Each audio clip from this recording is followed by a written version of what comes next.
The wind that tore across the Wyoming Territory in November of 1883 did not just blow. It hunted. It sought out the cracks in the chinking of the log walls.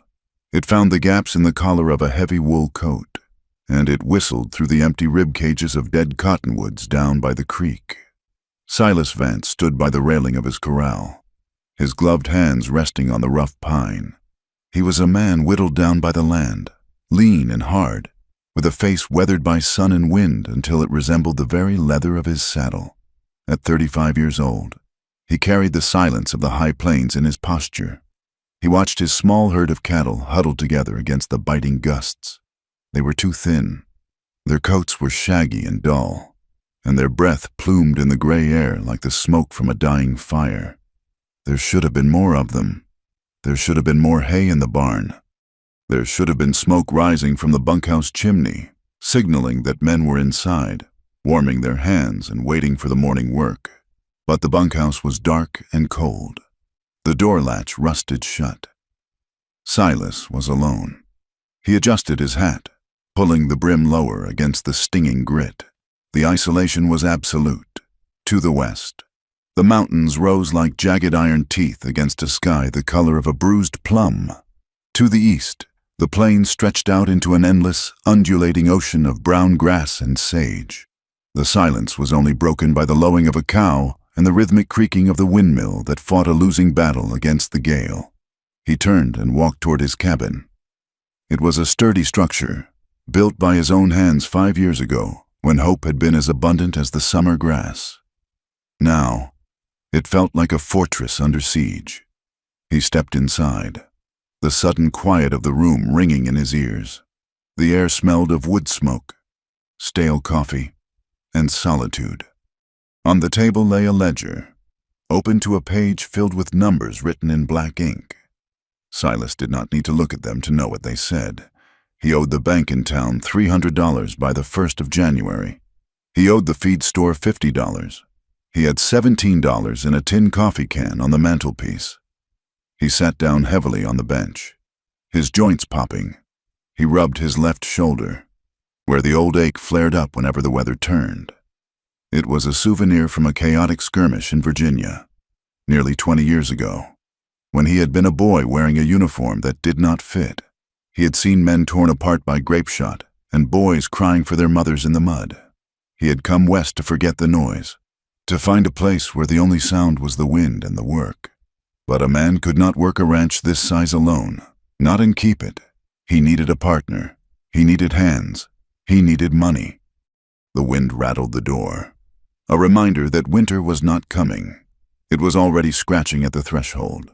If he did not find a solution before the deep snows buried the passes, the bank would take the land, and he would be nothing but another driftless drifter, haunted by the ghosts of what he could have built. 2 days later, Silas rode into Ironwood. The town was a collection of false-fronted buildings clinging to the edge of the railroad tracks, huddled together as if for warmth. Mud frozen into ruts shattered under the hooves of his bay gelding. He tied the horse outside the general store and stepped into the warmth. The air inside was thick with the smell of tobacco, sawdust, and damp wool. A group of men stood near the pot-bellied stove, laughing loud and harsh. Silas kept his head down, moving toward the counter to buy a sack of flour and a tin of coffee. He avoided crowds. He avoided eyes, but he could not avoid their voices. "Did you hear about the freak coming in on the stage?" one man asked. He was a thick-necked rancher named Grady, known for a loud mouth and a heavy hand with his horses. "I heard," another man replied, chuckling. "They say she is 7 feet tall if she is an inch. A mountain of a woman. A bride." Grady scoffed. "Who would marry a thing like that? You would need a ladder to kiss her and a whip to tame her." The men roared with laughter. Silas felt a muscle in his jaw jump. He placed his coins on the counter, counting them out carefully. $1.20. The storekeeper, a balding man with kind eyes but a nervous manner, leaned in as he bagged the flour. "Do not mind them, Silas. They have nothing better to do than chew on gossip." Silas nodded once, accepting the sack. "Who is she?" he asked, his voice rough from disuse. The storekeeper lowered his voice. A broker from Chicago arranged it. Brought her out on the train to Cheyenne. Then the stage. She is a big woman. Silas. They say she was in a show back east. A curiosity. No family. The broker is looking to marry her off to anyone who will take her. Says she comes with a dowry. $500 and a strong back. Silas froze. $500. It was enough to pay the bank. It was enough to buy feed for the winter. It was enough to hire a hand come spring. But the thought turned his stomach. To marry a woman for money. To take a stranger into his home, into his life, simply because he was desperate. It felt like a betrayal of something holy, though he was not a religious man. He walked out of the store, the wind hitting him like a slap. He stood on the boardwalk, looking at the gray sky. He thought of his empty bunkhouse. He thought of the calves that would die if he could not afford hay. He thought of the land, the only thing he had ever loved that had not left him. He found the broker in a small, rented office at the back of the hotel. The man was thin, wearing a suit that was too shiny and smelling of rose water and sweat. He looked up as Silas filled the doorway. "Mr. Higgins?" Silas asked. The man stood, smiling a smile that did not reach his eyes. "That is me. And you are?" "Silas Vance. I have a ranch north of here." Yes." Higgins gestured to a chair. "You have heard about the arrangement?" "I heard," Silas said, remaining standing. "She is a sturdy woman, Mr. Vance. Very sturdy. Strong as an ox. A bit quiet. Odd, some might say. But she is untouched. I can vouch for that. Pure as the driven snow. Despite her time in the public eye, she is stubborn, though has a fire in her." Silas looked at the man's hands. They were soft, pink hands. Hands that had never dug a post hole or held a dying calf. "And the money?" Silas asked, hating the words as they left his mouth. $500, payable upon the signing of the marriage certificate. And, of course, you get her labor. She can lift more than most men I know." Silas closed his eyes for a second. He saw the ledger on his table. He saw the frozen creek. He saw the years of blood and mud behind him and the emptiness ahead. "I will do it," he said. Higgins beamed, clapping his hands together. "Excellent. A wise decision. Mr. Vance, a very practical decision." He produced a document, the paper crisp and white. Silas took the pen. His hand trembled. It was a slight tremor. A ghost from the war, from the day a bullet had shattered his shoulder and his nerve. But today, it felt like fear. He was signing away his solitude. He was buying a human being. He scrawled his name, Silas John Vance. "It is done," Higgins said, blowing on the ink. "She arrives on the afternoon stage. You can meet her there." Silas walked out of the office, feeling heavier than he ever had in his life. He told himself he was saving the ranch. He told himself he was giving this woman a home, which was surely better than being peddled by a man like Higgins. But the wind whispered otherwise. The stagecoach lurched violently, hitting a rut that sent a jolt of pain up Alara's spine.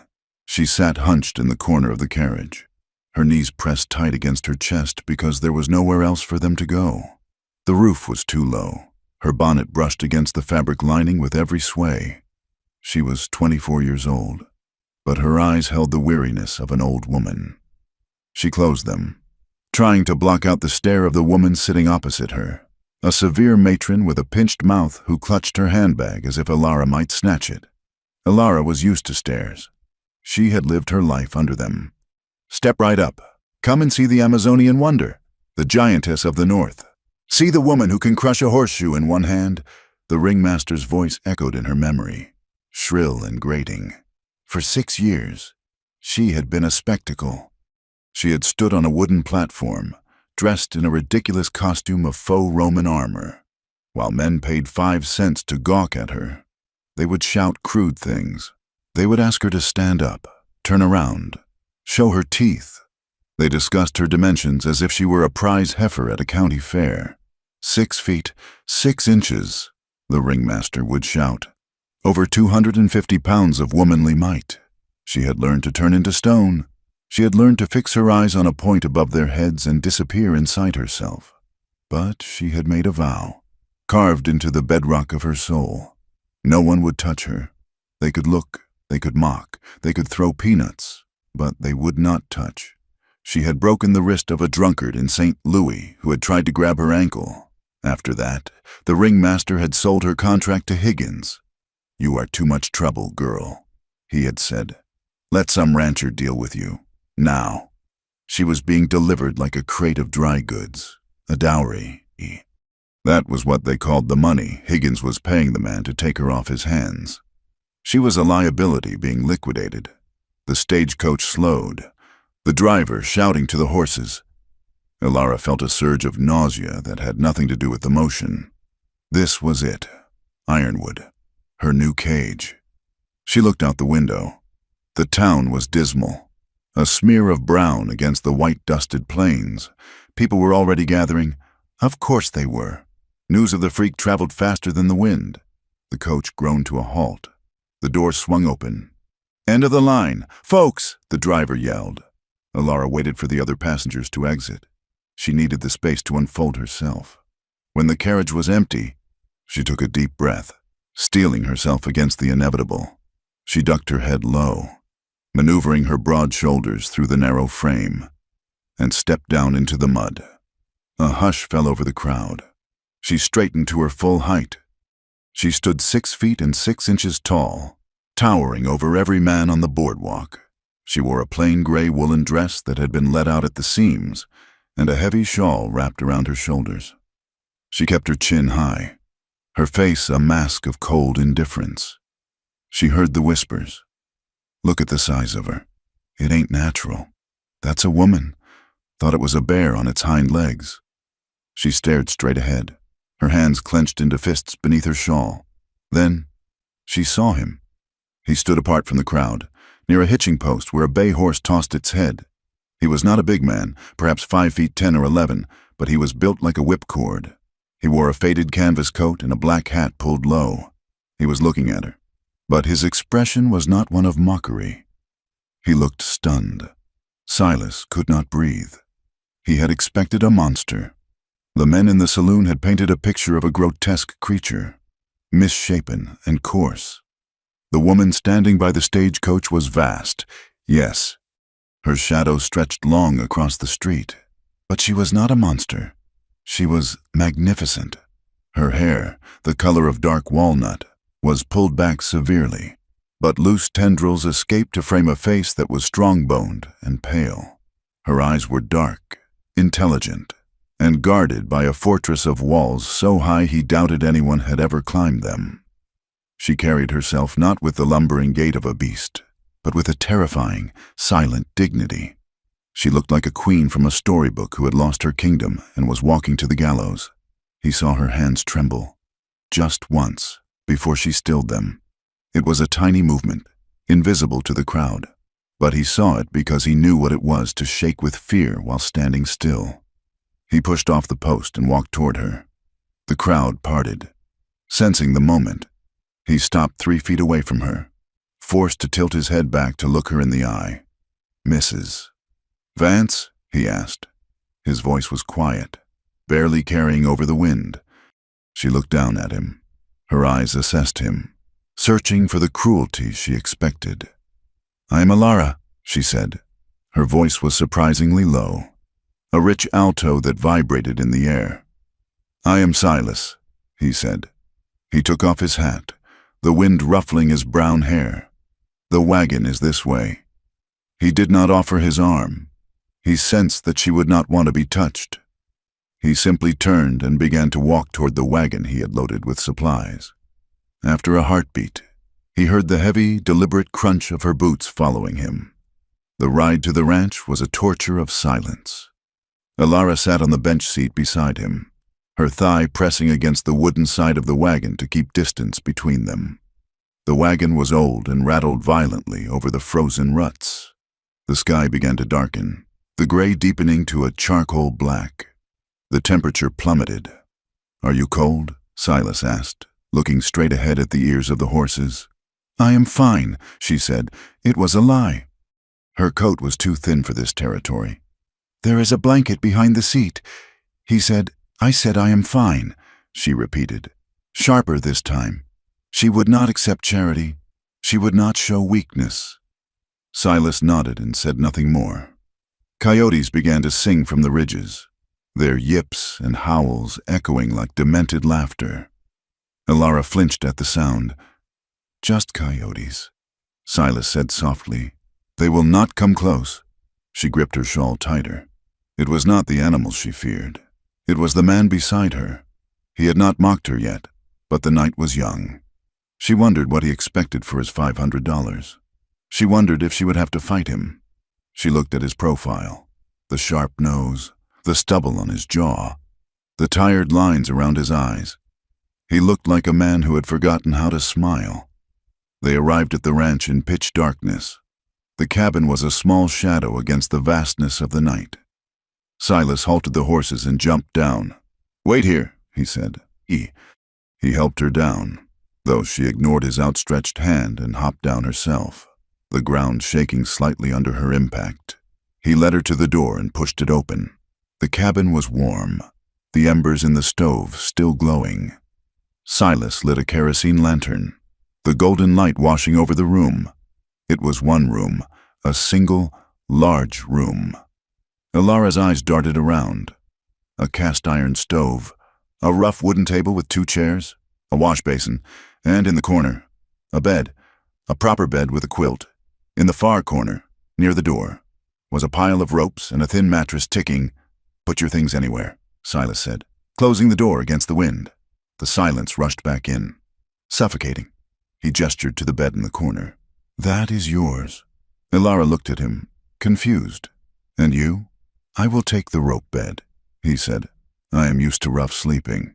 He moved to the stove, adding wood, his back to her. She watched him, wary. Was this a trick? A game to make her lower her guard? She took off her shawl and folded it precisely, placing it on the foot of the bed. She kept her coat on. She felt massive in this space.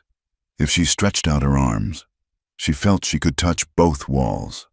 She hunched her shoulders, trying to pull her rib cage in, trying to occupy less air. "I made a stew before I left," Silas said. "It should still be good." He ladled thick beef and potato stew into 2 tin bowls and set them on the table. He cut 2 hunks of bread. "Sit, please," he said. She sat. The chair creaked ominously under her weight. She flushed, waiting for the joke, waiting for him to say, "Careful, big girl. Do not break my furniture." Silas did not blink. He sat opposite her, bowed his head for a brief second, whether in prayer or exhaustion. She could not tell, and began to eat. They ate in silence.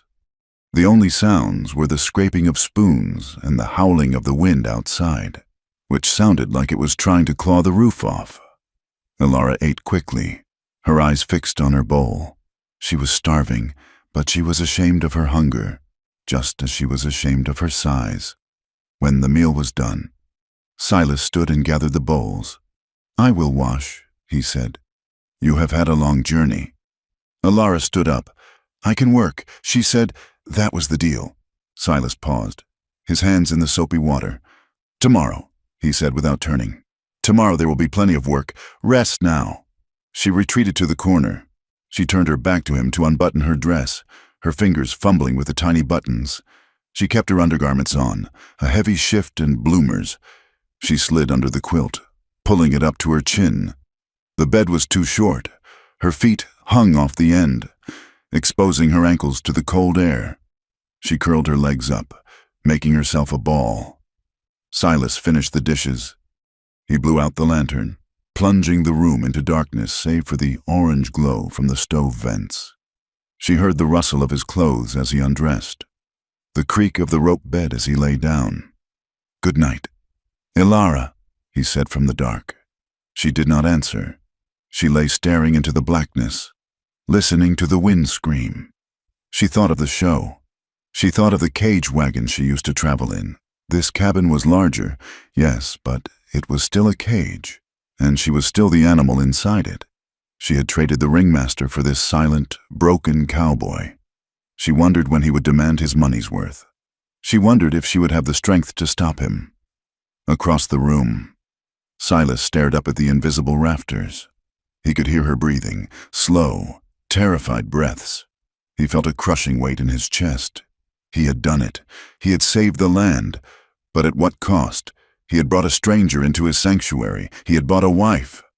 He felt like the kind of man he used to despise, a man who used others for his own survival. He closed his eyes, but sleep did not come.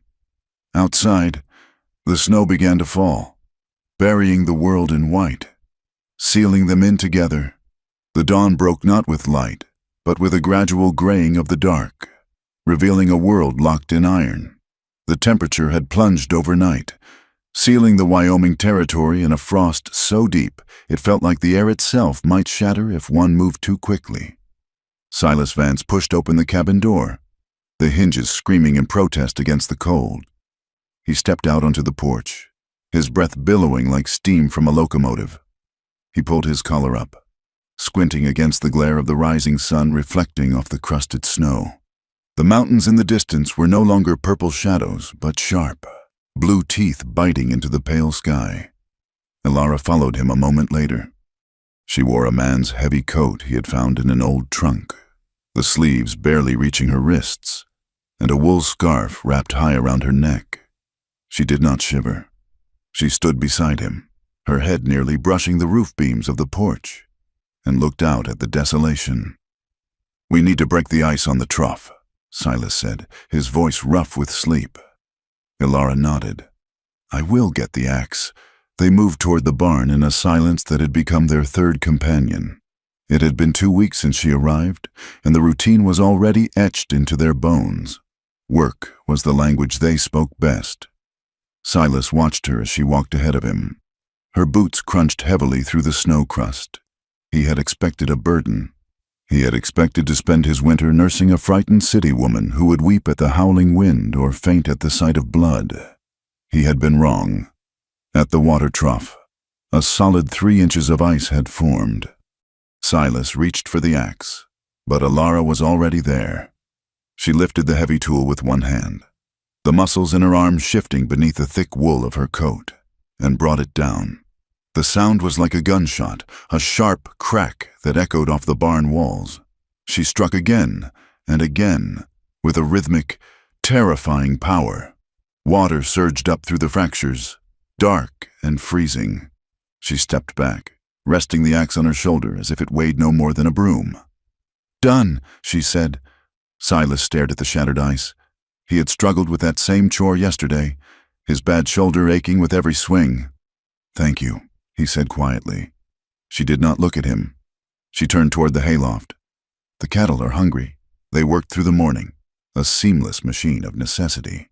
The cattle were thin, their ribs showing through their winter coats like the rungs of a ladder. Silas pitched hay from the loft, pain radiating down his left arm, while Elara carried the grain sacks. These were 100-pound sacks of feed, heavy dead weights that made most men grunt and strain. Silas usually dragged them. Elara bent her knees, gripped the burlap, and hoisted a sack onto her shoulder in one fluid motion. She walked to the troughs, her stride steady, and poured the grain without a tremor in her hands. Silas paused, leaning on his pitchfork, watching her. It was not just strength, it was efficiency. She did not waste energy.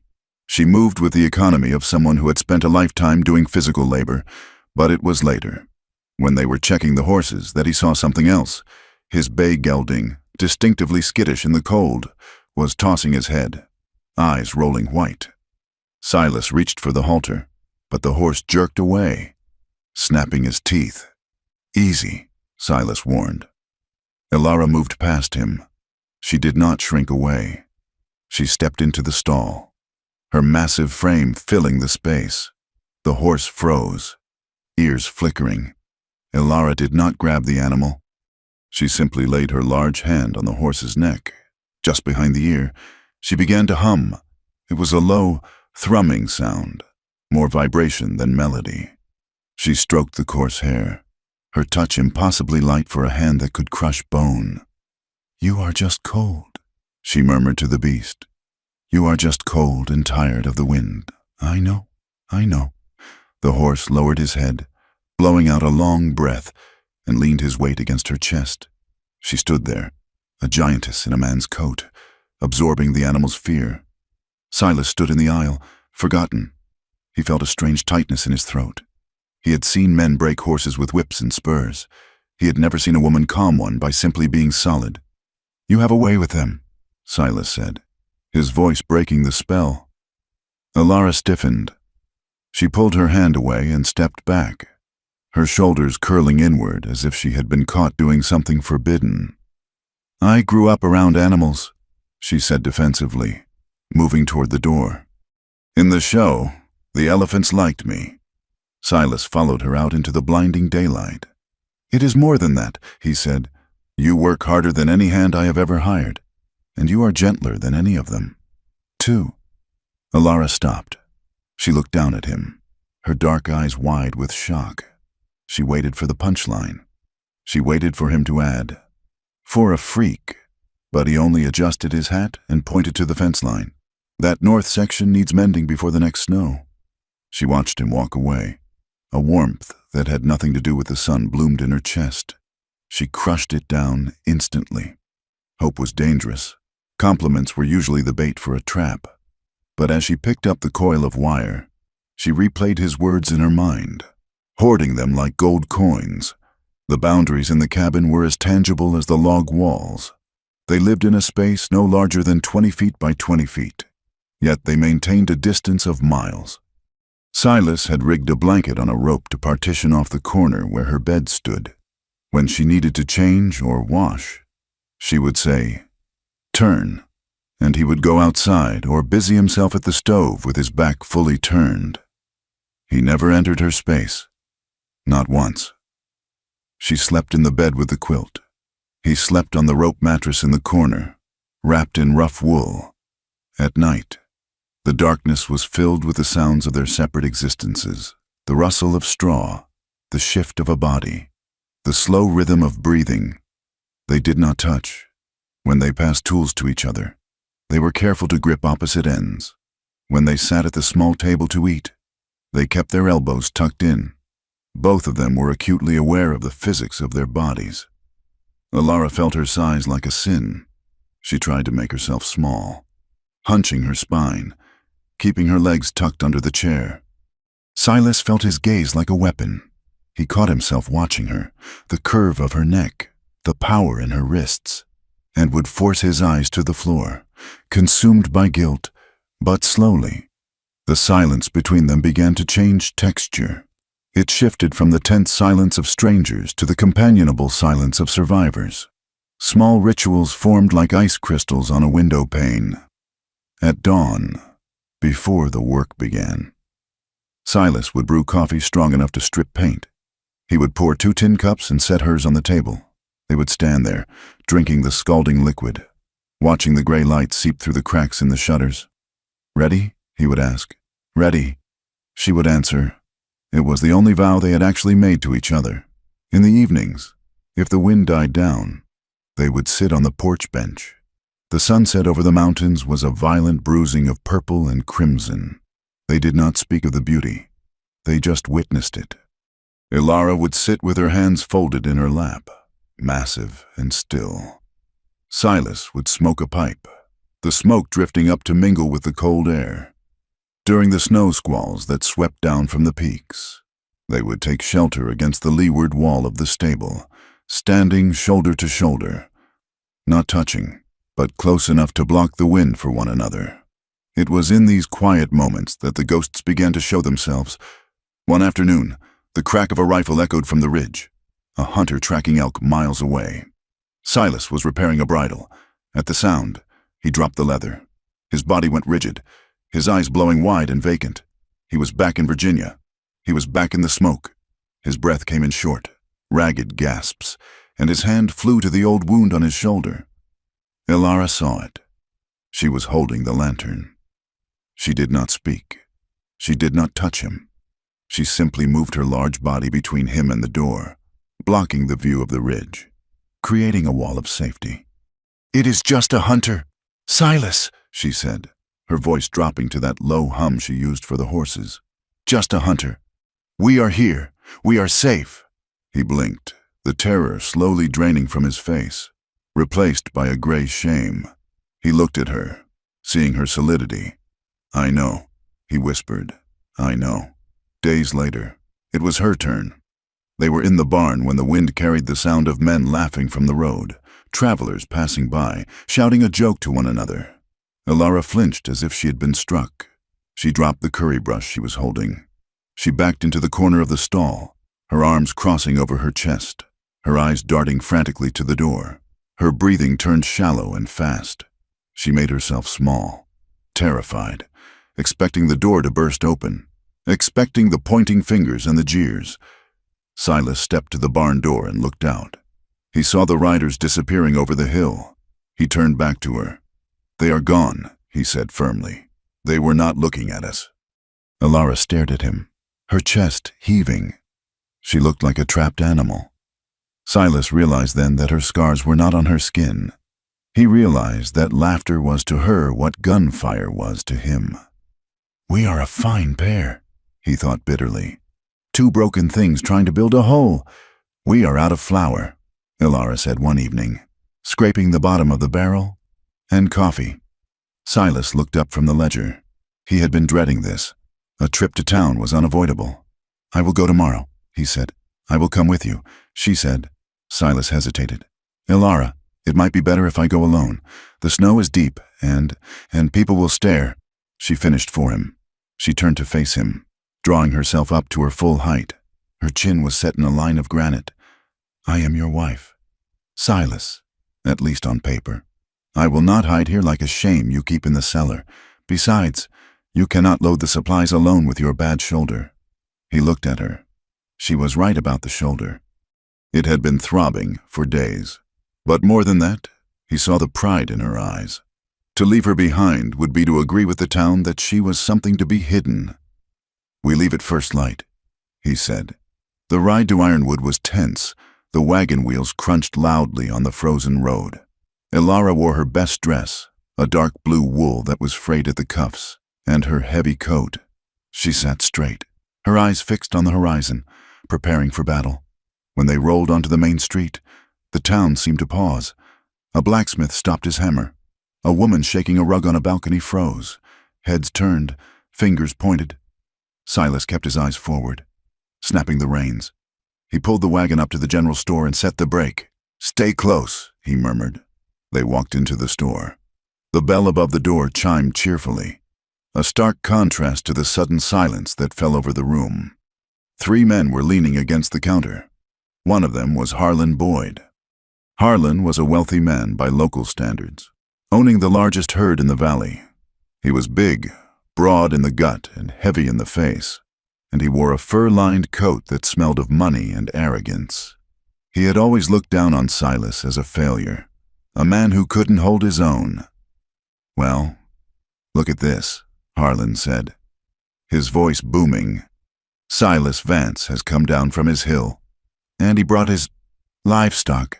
The other men snickered. Silas felt his blood turn cold. He moved to the counter, placing his order with the nervous clerk. Elara stood by the door, trying to look at the shelves of canned peaches. She felt Harlan's eyes crawling over her back. "Heard you got yourself a bargain, Vance," Harlan continued, stepping away from the counter and circling toward Elara. He walked around her as if inspecting a prize mare. "Bought her by the pound." "Did you?" Silas turned slowly. "Leave it be." "Harlan." Harlan ignored him. He stopped in front of Elara, looking her up and down with a sneer of exaggerated wonder. "Jesus, you are a big one, aren't you? Look at those shoulders. You could pull a plow better than a mule." Elara stared at a spot on the wall, her face burning. She bit the inside of her cheek until she tasted copper. "Tell me, girl," Harlan said, leaning in close. His breath smelled of whiskey and onions. "Is it true what they say? That you was in a circus? Did they make you dance, or did you just stand there and let folks throw peanuts?" Elara did not answer. She was trembling, a fine vibration that ran through her massive frame. "I asked you a question. Freak." Harlan spat. Silas moved. It was not a sudden lunge, but a fluid, dark motion. He stepped between Elara and Harlan, his back to her. He stood 6 inches shorter than the bully, but in that moment, he looked like death itself. His hand hung loose by his side, inches from the worn walnut grip of his revolver. "Step away," Silas said. His voice was not loud. It was a whisper, scraping like gravel on glass. Harlan laughed, but he took a half-step back. "Or what? Vance, you going to shoot me over this?" He gestured to Alara. "You bought a circus act. Silas, you can't expect us not to enjoy the show. Tell me, is she for rent? Like the horses? I got some fencing needs doing." The air in the store vanished. The clerk ducked behind the counter. Silas's eyes were black voids. "Do not speak of her again. Do not look at her. If you come near my land, or near my wife, I will put you in the ground." Harlan's face reddened. He bristled, his hand twitching toward his own gun belt. "You threatening me, pauper? The town doesn't need freaks, and it doesn't need failed soldiers protecting them." The tension pulled tight, a wire about to snap. Silas's fingers curled. He was ready. He could feel the old rhythm, the slide of metal, the explosion. "That is enough." The sheriff stood in the doorway. A double-barreled shotgun cracked open over his arm. He was an older man, tired of the winter and tired of Harlan Boyd. "Break it up," the sheriff ordered. "Harlan, get your business done and get out. Silas, take your wife and go home." Harlan sneered, spitting on the floorboards near Silas's boot. "This isn't over. Vance, you think you can bring a monster into this valley and we will just smile? Trouble is coming." He pushed past them, shouldering Alara as he went. She stumbled back a step, catching herself on a barrel of apples. Silas did not look at the sheriff. He took Alara's elbow, his hand small against her arm, and guided her out. "Let's go." The ride back was excruciating. The silence was not companionable now. It was jagged. Alara sat hunched over, staring at her knees. The humiliation burned in her chest, hot and suffocating. Back at the cabin, she moved with jerky, brittle motions. She slammed the flour sack onto the table. She began to unbutton her coat, her fingers fumbling. "Alara," Silas said gently. He reached out to touch her shoulder. "Do not," she snapped, pulling away. She backed into the corner, her eyes wet and furious. "Do not pity me, Silas. I do not pity you," he said. "He was a bastard. He is a fool." "He spoke the truth," she cried, her voice rising, cracking with the weight of the day. "I am a freak. Look at me. I am a monster that you bought to pull your plow. Do not pretend it is anything else." She turned her face to the wall, her shoulders shaking with silent sobs. "I am used to it," she whispered harshly. "I am used to the laughter. But do not try to be kind. It makes it worse. This is what I am." Silas stood in the center of the room, helpless. He wanted to tell her she was beautiful. He wanted to tell her that when he stood between her and Harlan, he wasn't protecting property. He was protecting his only reason to wake up in the morning. But the words stuck in his throat, blocked by his own shame. He had bought her. He had signed the paper. He retreated to the stove, his heart aching. Night fell, heavy and starless.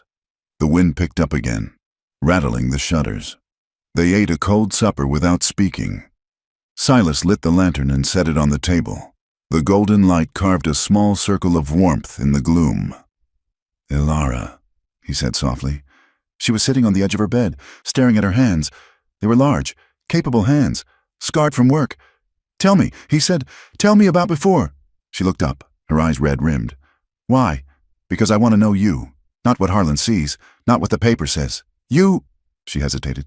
The fire popped in the stove. "My mother died when I was born," she began, her voice a hollow monotone. "My father, he was a small man. He did not know what to do with a daughter who grew so fast. By the time I was 12, I was taller than him. He sold me to the show when I was 14. Silas felt a sick twist in his gut. 14, the ringmaster. He had a stick, she said, looking past Silas into the shadows. He taught me to walk heavy, to look fierce. He measured me every week. He would shout the numbers to the crowd. Look at the circumference of her wrist. Look at the span of her hand. She wrapped her arms around herself. They paid extra to come into the tent, to touch my arm, to measure me against themselves. They would laugh. Always the laughter. Some men wanted to see if I was big everywhere. They would offer money to the ringmaster to come into my wagon. Silas gripped the edge of the table, his knuckles white. Did he? No, she said quickly. I was too strong. I threw one man through the canvas wall. After that, the ringmaster sold me to Higgins. He said I was too much trouble if I wouldn't be useful. She looked at Silas then, her gaze piercing. I have never been touched, Silas, not by a man who wanted to hold me, only by men who wanted to weigh me or break me. I do not know what it is to be desired. The thought of it terrifies me, because I think if someone touched me, they would only feel a monster. Silas closed his eyes. The shame washed over him, hot and bitter. He had taken part in this. He had paid Higgins. He was the next link in the chain of men who had traded her. I am sorry, he whispered. I'm so sorry. Elara, she didn't answer. But in the days that followed, the air in the cabin shifted again. The raw honesty had cracked the walls between them. Desire began to seep in, subtle as groundwater. One morning, Silas was shaving by the wash basin. He had his shirt off, the scars on his shoulders silvery in the light. Elara was kneading dough at the table. She looked up and watched the razor glide over his throat. Her eyes lingered on the line of his jaw, the vulnerability of his exposed neck. When he rinsed the blade and turned, she looked down quickly, her face flushed. Another evening. Elara was sitting by the fire, braiding her long, dark hair. She swept the heavy mass over one shoulder, exposing the nape of her neck, pale and soft. Silas, mending a harness, found his hand stilling. He traced the curve of her neck with his eyes, imagining the weight of her hair, the warmth of her skin. He felt a sudden, sharp hunger that had nothing to do with food. He forced himself to look away, his heart hammering against his ribs. They were dancing on the edge of a cliff. The part ended on a Tuesday night. The wind had died, leaving a silence so profound it rang in the ears. They were standing by the stove. Elara had just poured the last of the coffee into his cup. As she pulled her hand back, her fingers brushed against his. It was a mistake, a clumsy accident of space, but neither of them pulled away. Her hand, large, calloused, warm, rested against his knuckles. Silas stopped breathing. The contact sent a shock through him that was almost painful. He looked at her hand, then up to her face. Elara was staring at him, her lips slightly parted, her eyes wide with a mixture of fear and wonder. She did not retreat. She did not hunch her shoulders. She stood tall, her hand lingering on his for 10 seconds. The world narrowed down to the point where their skin touched. The heat of the stove was nothing compared to the heat rising between them. Then, a log shifted in the firebox. A loud pop shattered the silence. Elara gasped and jerked her hand back as if burned. She turned away, grabbing a dish rag, scrubbing a spot on the table that was already clean. Silas stood there, his hand still tingling, staring at her back. He said nothing, but as he looked at her, he knew that he was no longer just a lonely man trying to save a ranch. He was a man falling in love with a giantess, and he was terrified that he would break her, or that she would break him. February arrived with a deceitful smile. The sun broke through the iron clouds for 3 days, melting the top layer of snow into a slurry of mud and hope, only to vanish behind a fresh wall of white. The temperature plummeted 20 degrees in an hour. The wind returned, screaming down from the bighorns with renewed malice, freezing the slush into jagged ruts that could break a horse's leg. On the Vance Ranch, the false spring brought death. The blizzard that followed was not the heavy, silent burying kind. It was a scouring. It drove ice crystals horizontally like birdshot. When the white curtain finally lifted, Silas found 6 of his heifers piled in a draw, frozen solid. They were huddled together, coated in rime, looking like statues carved from quartz. Silas stood over them, his scarf wrapped around his face, his gloved hands tucked into his armpits. He did not curse. He did not yell. He simply did the arithmetic in his head. 6 heifers, That was next year's breeding stock. That was the profit margin he needed to buy seed for the hay. The silence of the dead cattle was louder than the wind. He rode back to the cabin. His posture slumped. When he entered, Elara was at the stove, stirring a pot of beans. She looked at him, her dark eyes reading the set of his shoulders. "How many?" she asked. "6," Silas said. He sat at the table and pulled off his gloves. His fingers were white and waxy. Elara poured him a cup of coffee and set it down without a word. She knew better than to offer false comfort. The next day, a rider struggled up the track, a courier from the bank in Cheyenne, his horse steaming in the cold. He handed Silas a packet of letters, accepted a cup of hot coffee, and left as quickly as he could to beat the sun down. Silas sat by the window, the gray light falling on the paper. One envelope stood out. It was heavy, cream-colored paper, smelling faintly of the city. The return address was Higgins Associates, Chicago. Silas broke the seal. As he read, his face went ashen. "Dear Mr. Vance, due to unforeseen market adjustments and the rising costs of transportation, the initial dowry agreement has been reviewed.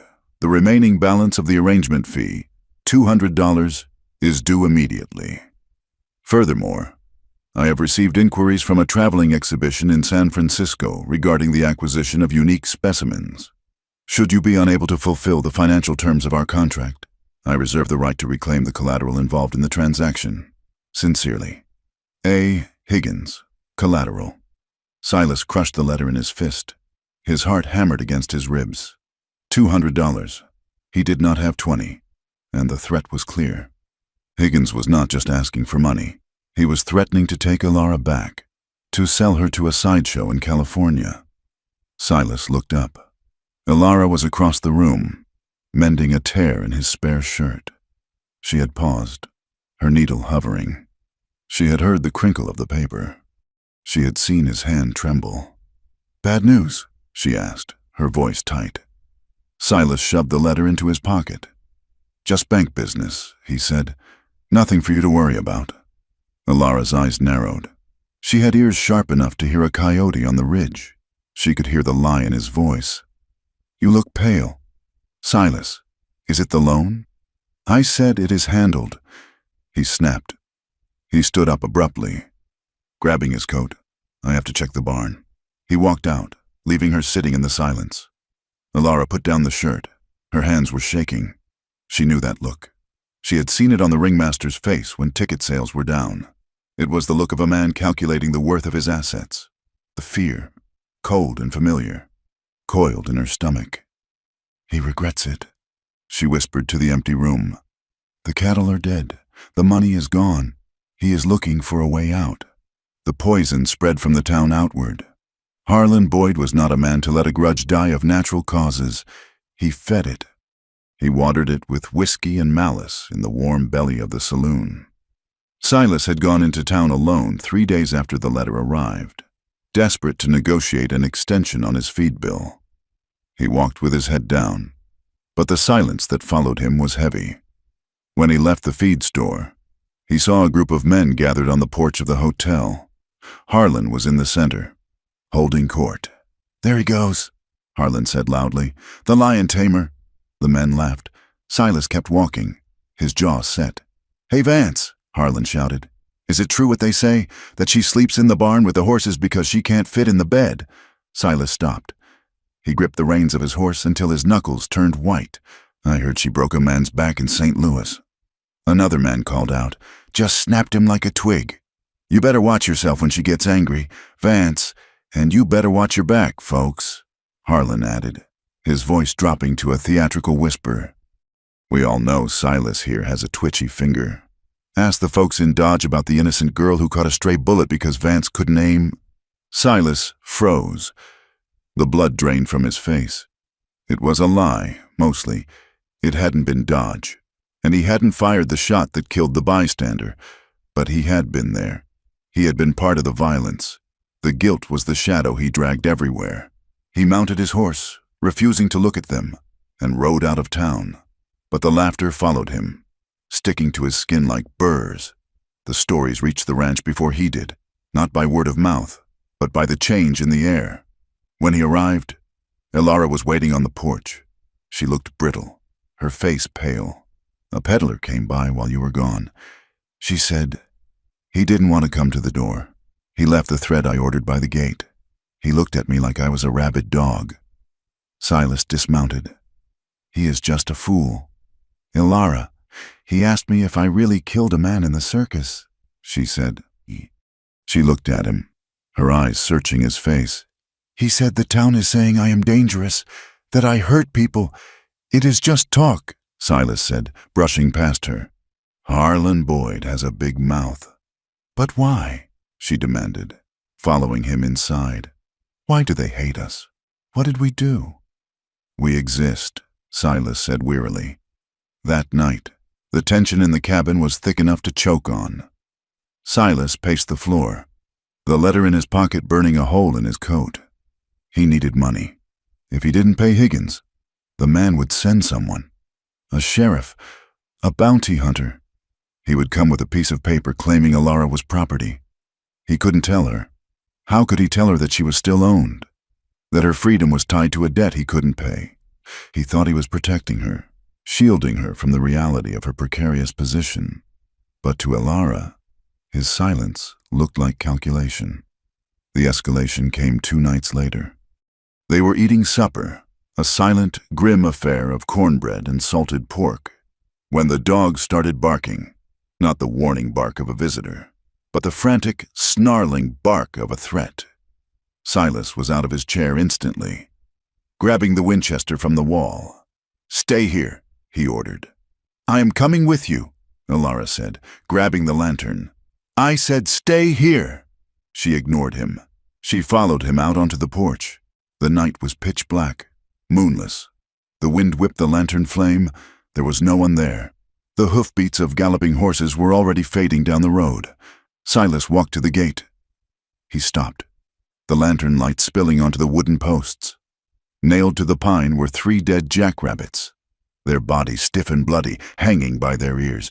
Beside them, crudely painted in red axle grease on the wood, were words: monster, coward, get out. Silas stared at the rabbits.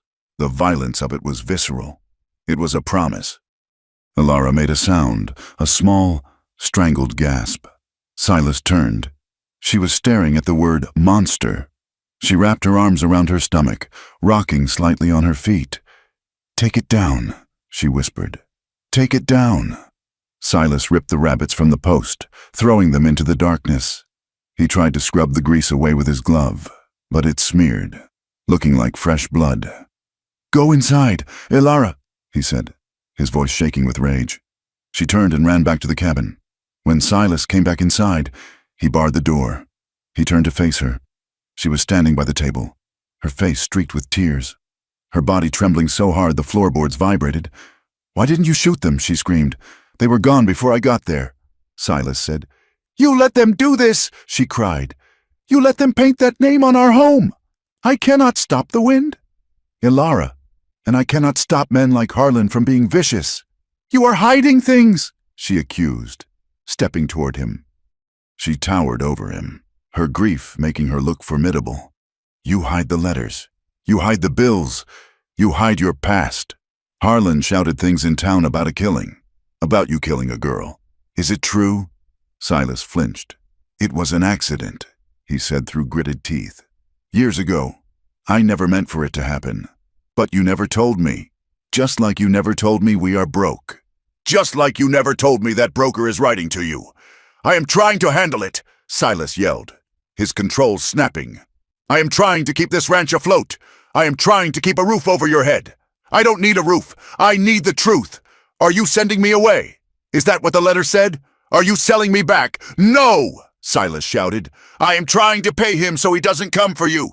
"Pay him?" Elara froze. "Pay him what?" Silas raked a hand through his hair, pacing frantically. "Higgins wants more money. He says the contract has changed. He called you. He stopped." The room went dead silent. "He called me what?" Elara asked. Her voice was very quiet. Silas looked at her. He saw the trap he had walked into.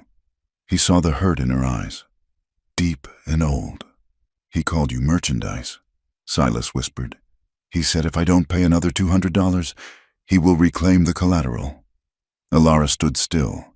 She looked as if he had struck her across the face with a whip. "Merchandise," she repeated. "It is just words. Elara, lawyer words. No," she said, "it is what I am. To him and to you. That is not true." Silas stepped forward, reaching for her hand. She snatched it away. "Don't," she hissed. "You bought me. Silas, you paid $500. Now you have to pay $200 more. I'm just a bad investment. A piece of farm equipment that eats too much and brings trouble." "Elara, stop. I bet you wish you could return me," she said, her voice breaking. "I bet you look at that letter and wish you had never signed that paper. You are ashamed of me. You hide me away. You don't touch me. You don't even look at me when you think I can see." "I look at you," Silas cried. "I look at you every day. You look at a freak," she screamed. The word hung in the air. Silas stared at her, breathing hard. He saw the walls she had built slamming back into place. He saw the lonely, terrified girl hiding inside the giant body. "I look at my wife," he said softly, but she was gone. She turned her back on him, walking to the dark corner of the room. She sat on her bed, pulling her knees up, turning her face to the wall. "Leave me alone," she said. "Just leave me alone." Silas stood there, his heart bleeding. He wanted to go to her. He wanted to explain that he didn't touch her because he was afraid of terrifying her. Not because she was a freak, but the distance between them felt uncrossable. He sat down at the table and put his head in his hands.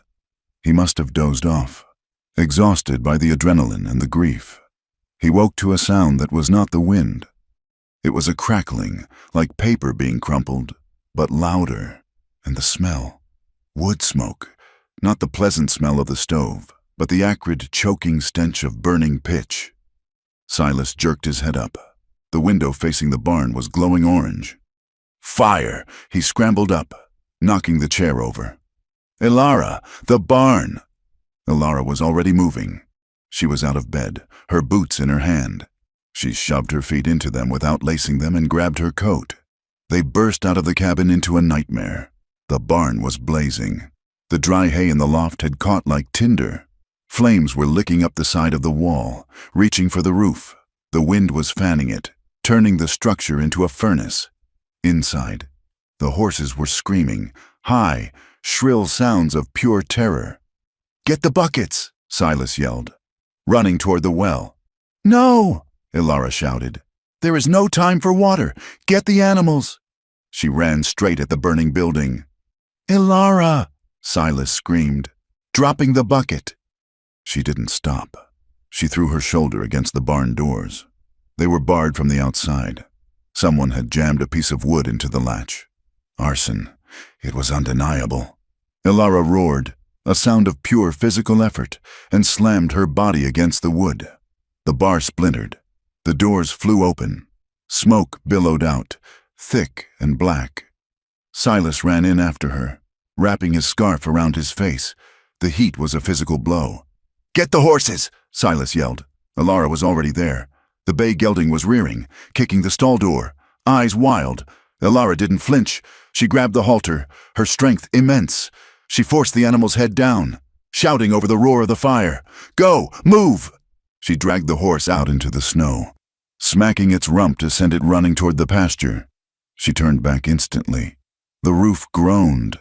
A beam, eaten by fire, was sagging. "The milk cow!" Silas shouted. He was struggling with the gate of the cow pen.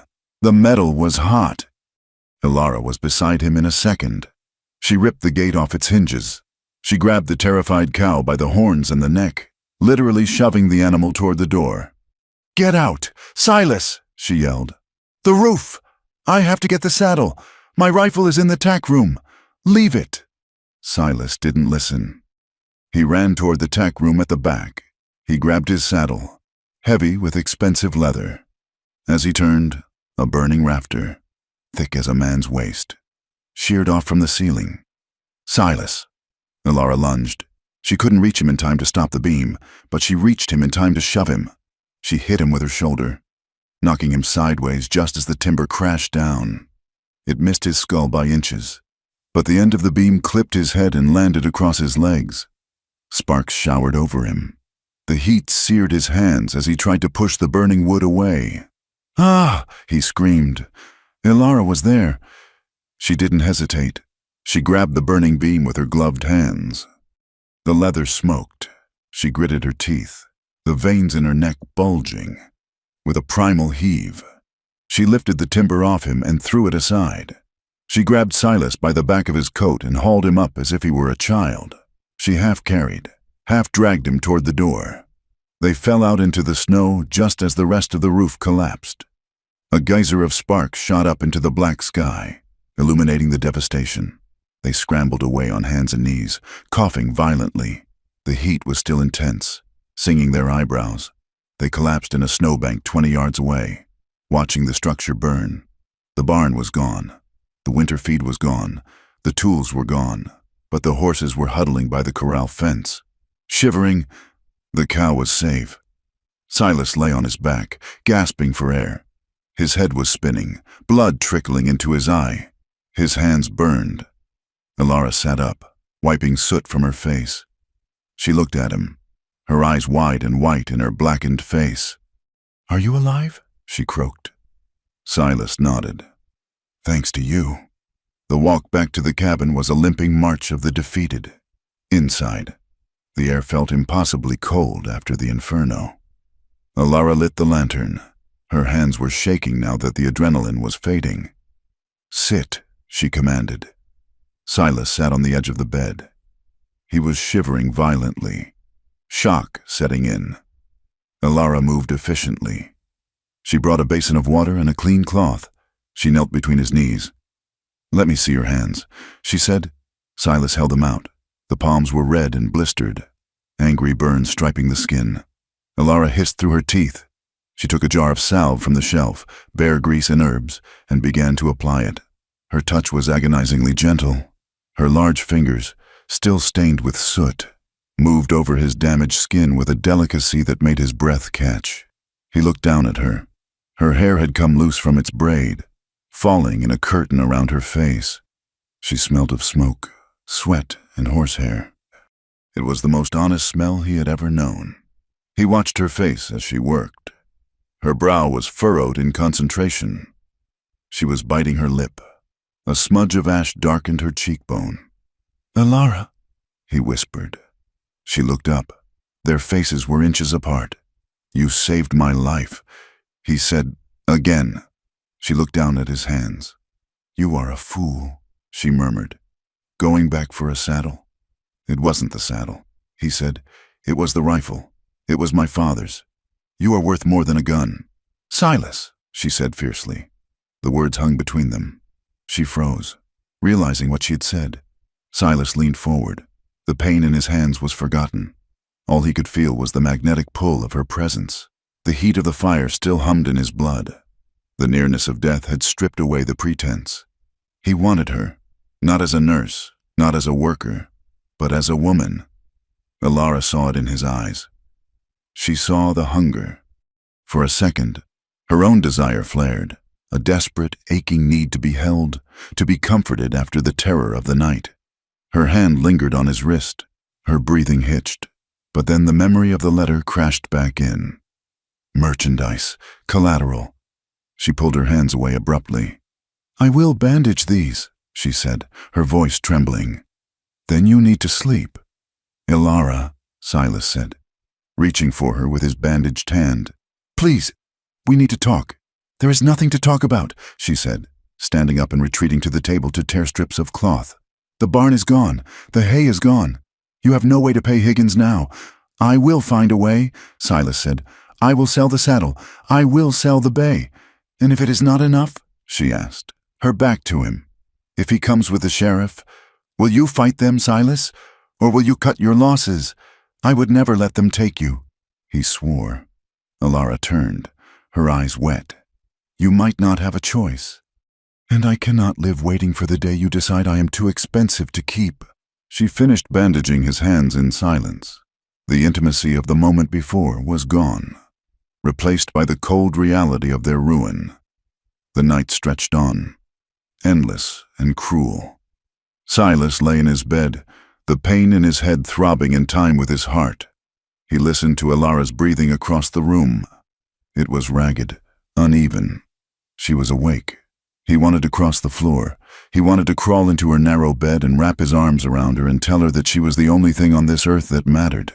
But he was paralyzed by his own failures. He had failed to protect the herd. He had failed to protect her name. He had failed to be honest. He felt he had lost the right to touch her. Alara lay staring at the ceiling. The smell of smoke was still in her hair. She felt trapped. The fire had been a message from the town. You are not welcome. The letter was a message from the world. You are property. She felt the walls of the cabin closing in. She felt the heavy weight of Silas's debt like a chain around her ankle. She couldn't do it. She couldn't wait to be sold.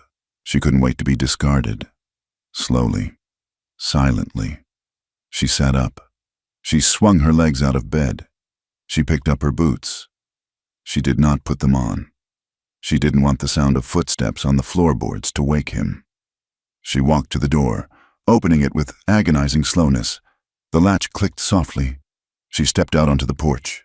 The cold hit her like a physical slap, stealing the breath from her lungs. She stepped down into the snow. She was barefoot. The ice burned the soles of her feet, a sharp, clarifying pain. She walked 10 paces away from the cabin, standing under the vast, star-cluttered sky. The ruins of the barn were a smoldering black scar on the white snow.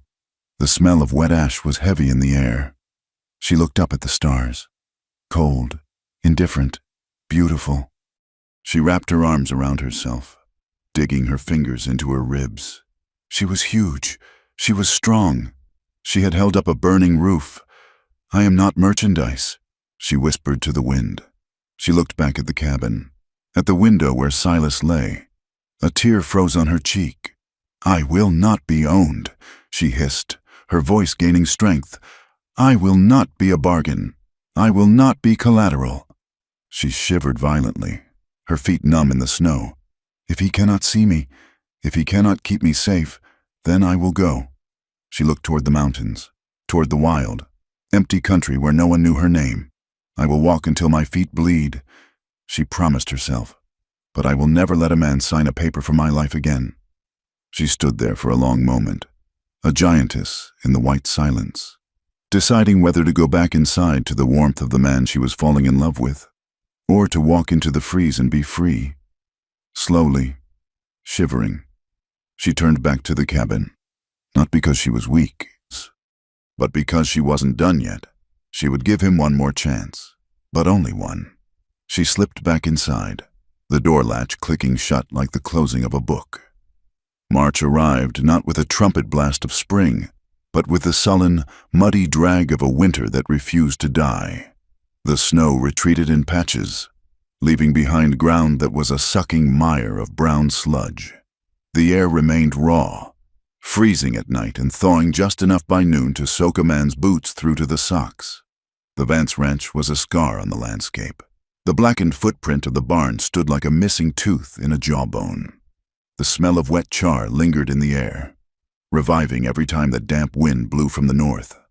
Silas Vance walked the perimeter of the corral, his boots heavy with mud. The herd was decimated.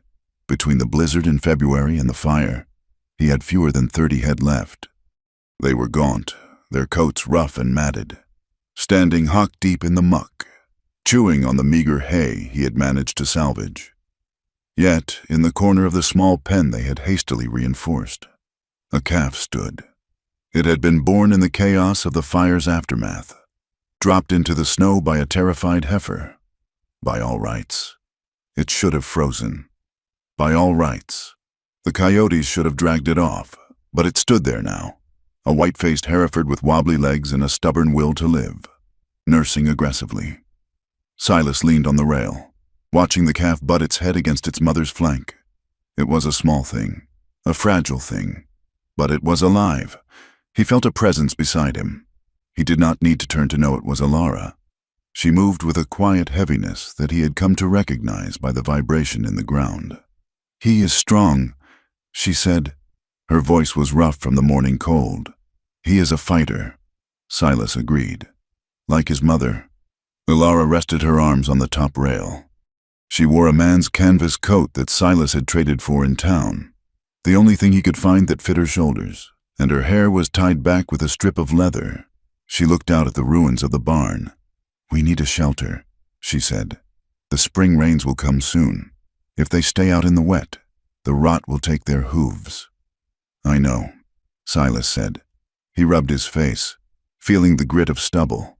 "But we have no lumber, and no money to buy it. I saw cottonwoods down by the creek," she said, "fallen ones. And there are beams in the burn pile that are only charred on the outside. We can scrape them." Silas looked at her. Her face was set in that determined line he was beginning to know well. She was not asking for permission. She was stating a plan. "It will be hard work," he said. "I am not afraid of work." "Silas," before he could argue. The sound of a wagon rattling over the hard-packed mud of the road drew their attention. A buckboard was coming up the track, pulled by two sturdy mules. The driver was a figure wrapped in a buffalo coat, wearing a hat that had seen better decades. It was Widow Gable. Martha Gable ran the spread to the east. She was 60 years old, buried 2 husbands, and was rumored to have shot a rustler from 300 yards away with a Sharps rifle. She pulled the mules to a halt and spat a stream of tobacco juice into the snow. "Morning, Silas," she called out. Her voice sounded like gravel grinding in a churn. "Morning, Martha," Silas said, stepping away from the fence. Martha's sharp blue eyes shifted to Ilara.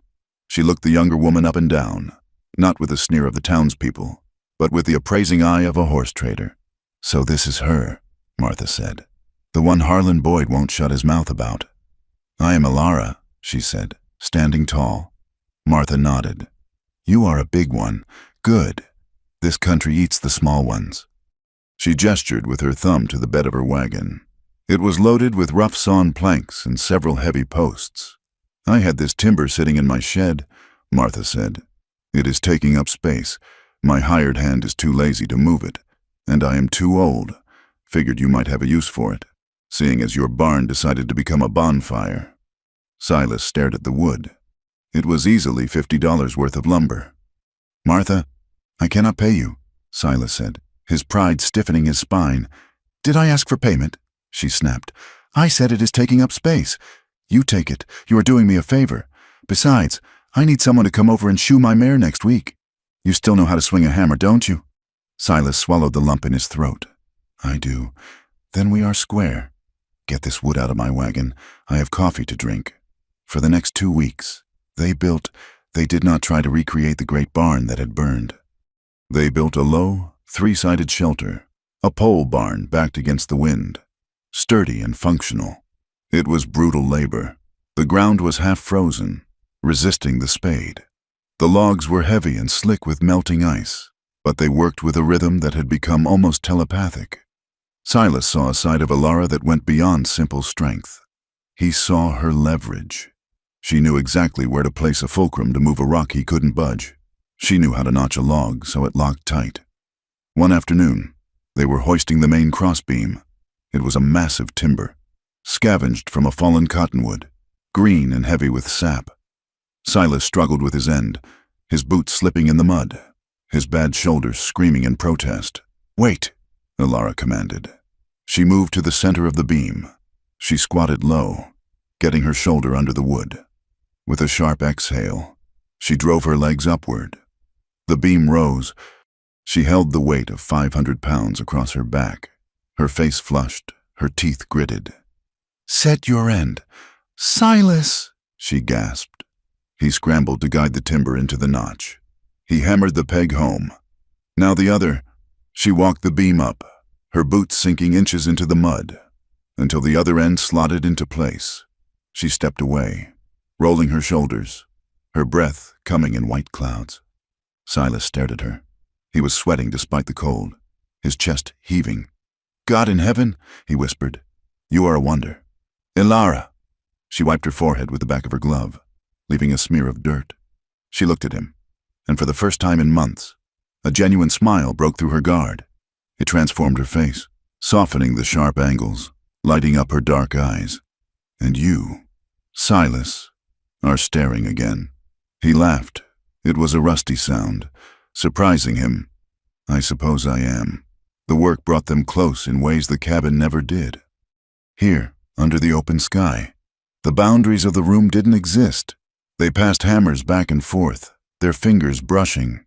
When he slipped on a patch of ice, she caught him by the arm, her grip iron firm, pulling him upright against her chest. For a moment, he was pressed against her, the solid warmth of her breasts, the smell of her sweat and the pine pitch on her coat. He looked up into her face, breathless. She didn't let go immediately. Her eyes searched his, wide and startled. "Careful," she said softly. "I am trying," he murmured. The tension that had been a wall between them began to thin, turning into a charged current. They began to talk, not just about the work, but about small things, the shape of a cloud, the track of a fox. She teased him. It happened on a Tuesday, when he was explaining, at great length, the proper way to oil a hinge. "Silas," she interrupted, a glint in her eye. "You talk like you are paying for the words by the syllable. You treat every sentence like it is the last one you will ever get to say." Silas paused, the oil can in his hand. He looked at her, blinking.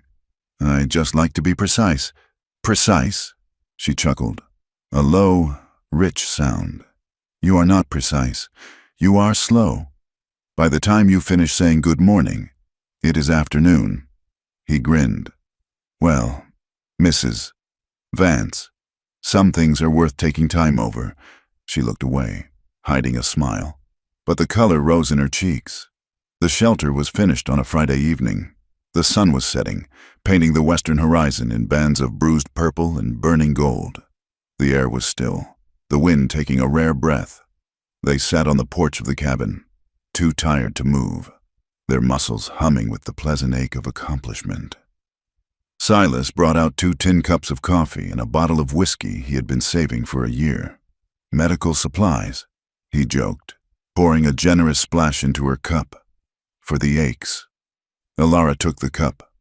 She wrapped both hands around it, letting the steam warm her face. "Thank you." They sat in silence for a long time, watching the light fade from the peaks. The world felt vast and indifferent, but here, on this porch, it felt manageable. Silas took a sip of the spiked coffee. The whiskey burned a clean path down his throat. He looked at Alara. The golden light caught the side of her face, highlighting the strong line of her nose and the curve of her lip. He felt the words rising in him, the heavy stones he had carried for years. Harlan was right. "You know," he said quietly, "about the killing." Alara didn't look at him. She stared at the mountains. "Tell me." "It was in Abilene," Silas said. 5 years ago. I was working security for a cattle drive. Harlan's younger brother, Caleb, was there. He was drunk. He cornered a girl in the saloon. A serving girl. She couldn't have been more than 18. Silas gripped his cup. He was hurting her. Caleb had a knife. I tried to talk him down. I told him to let her go. He lunged at her. I drew my gun. He paused, the memory playing out in the flickering film of his mind. I aimed for his shoulder. Silas whispered. I just wanted to stop him. But he spun her around. He used her as a shield just as I pulled the trigger. Alara turned to look at him then. Her eyes were dark pools of sorrow. The bullet went through her and hit him. Silas said. They both died. Caleb died instantly. The girl, she took a long time. I held her while she bled out on the sawdust floor. She asked me why I did it. Silas's voice cracked. I have never forgotten that. The weight of that gun in my hand. The way it felt to end a life I was trying to save. That is why I came here. That is why I live alone. I am terrified of what my hands can do when I am angry. I am terrified that if I lose control, even for a second, I will break something I cannot fix. He looked at his hands, scarred and calloused. That is why I am careful with you, Alara. It is not because you are different. It is because I am dangerous. Alara set her cup down on the bench. She turned her body toward him. You are not dangerous. Silas, she said firmly. You are wounded. There is a difference." She took a breath, her chest rising under the heavy coat. "The ringmaster," she began, her voice barely a whisper. His name was Mr. Thorne. He didn't just measure me. He owned me. He told me that a freak like me should be grateful for a roof. He said no man would ever want me for a wife, so I had to be useful in other ways. She picked at a splinter on the bench. He would bring men to my wagon after the show. Rich men. They didn't want to sleep with me. They wanted to see. They wanted me to undress. They wanted to touch me to see if my skin was hard like an elephant's. Silas felt a murderous rage boil in his gut, hot and white. Thorne told me if I didn't smile, if I didn't let them look, he would sell me to a brothel in New Orleans that specialized in oddities. He said they would chain me to a bed, so I let them look. I let them whisper filthy things in my ears. I stood there like a statue while they touched my arms and my legs. She looked up at Silas, tears standing in her eyes. "I am a virgin, Silas, but not because I am pure, because I fought, because every time a man reached for me, I saw Thorne's face, I saw the cage. I learned that being touched means being used. It means being meat." She trembled, a tear spilling over. "That is why I pull away. Not because I do not want you, but because my body remembers the fear, even when my heart does not." Silas reached out.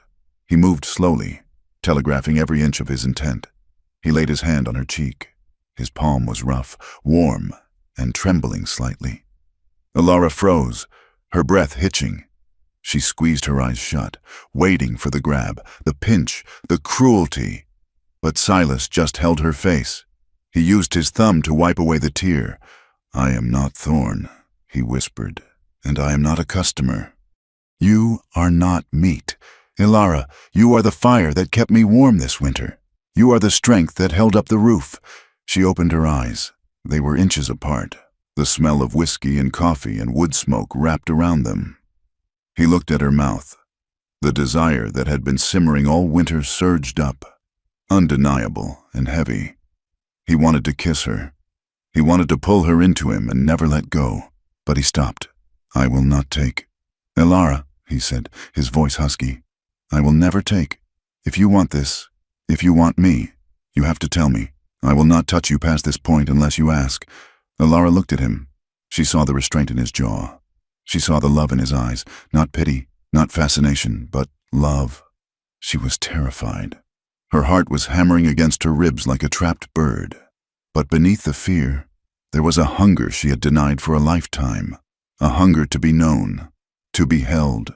"Silas," she whispered. She leaned forward. It was a movement of inches, but it felt like crossing a canyon. "Kiss me," she said. He closed the distance. It was not a smooth kiss. It was hesitant, clumsy with nerves. Their noses bumped. His stubble grazed her chin. But when their lips met, the world fell away. His mouth was warm and firm.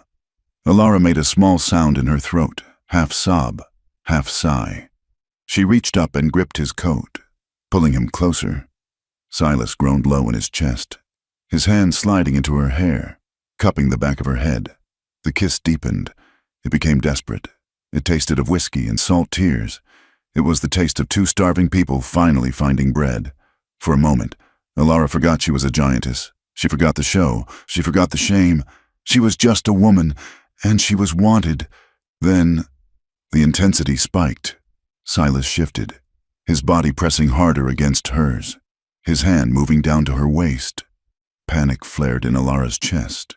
The old reflex kicked in. "Too close, too fast, trap." She jerked back, breaking the kiss with a gasp. She shoved against his chest, her strength sending him rocking back on the bench. "No!" she cried out, her eyes wide and wild. Silas froze, his hands held up in surrender. "Elara, I stopped. I am here. It is okay." Elara stood up, knocking over her coffee cup. The tin clattered loudly on the wood. She was trembling violently, hugging herself. "I can't," she stammered. "I can't. It is too much. I'm sorry."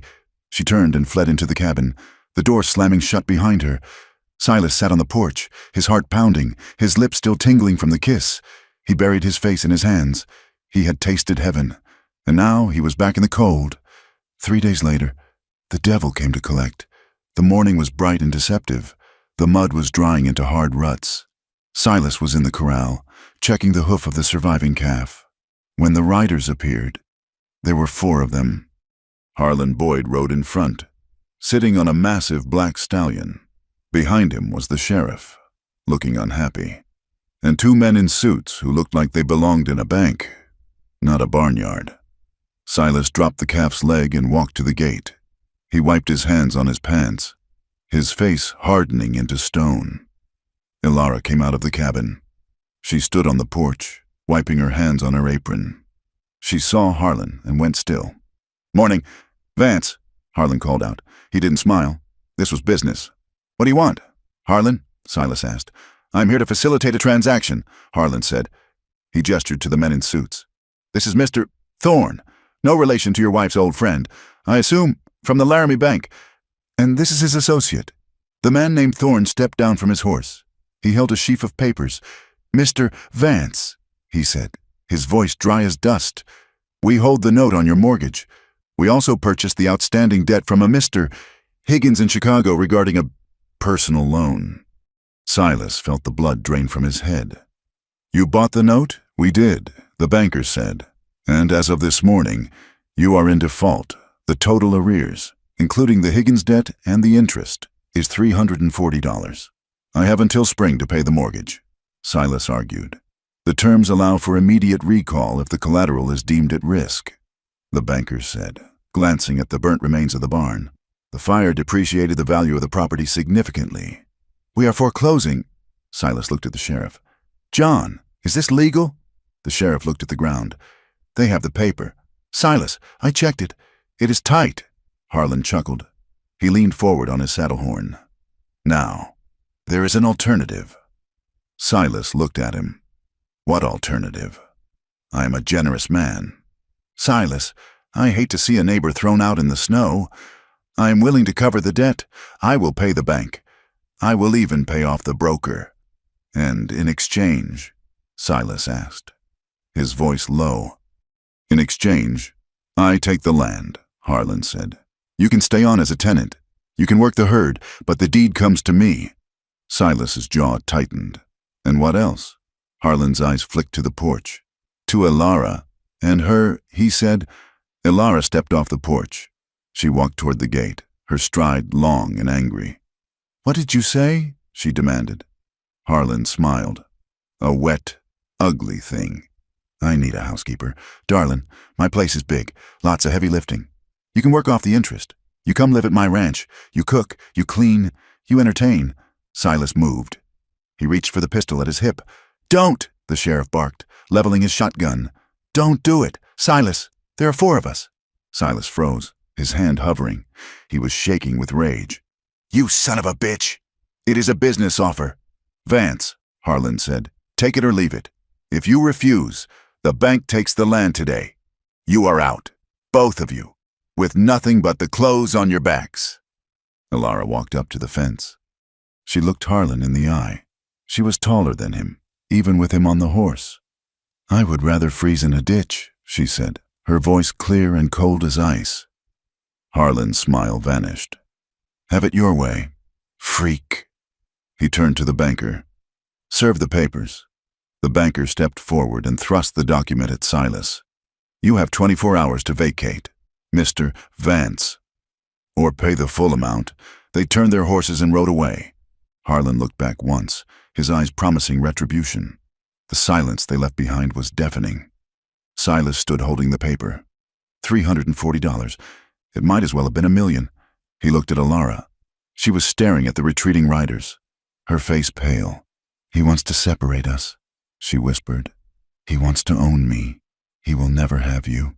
Silas vowed, "I will burn this ranch to the ground before I let him touch you. But we have no money." "Silas!" She turned to him, panic rising in her voice. "We have nothing." "I have the saddle," Silas said frantically. "I have the rifle. I have the team." "It is not enough. I will go to town," Silas said. "I will talk to the mayor. I will talk to the other ranchers. Martha Gable might lend me the money. Martha doesn't have that kind of cash. Ilara said, I have to try, Silas yelled. He was desperate. He ran to the corral and began to saddle the bay. Ilara watched him. She felt a cold resolve settling in her gut. He was going to beg.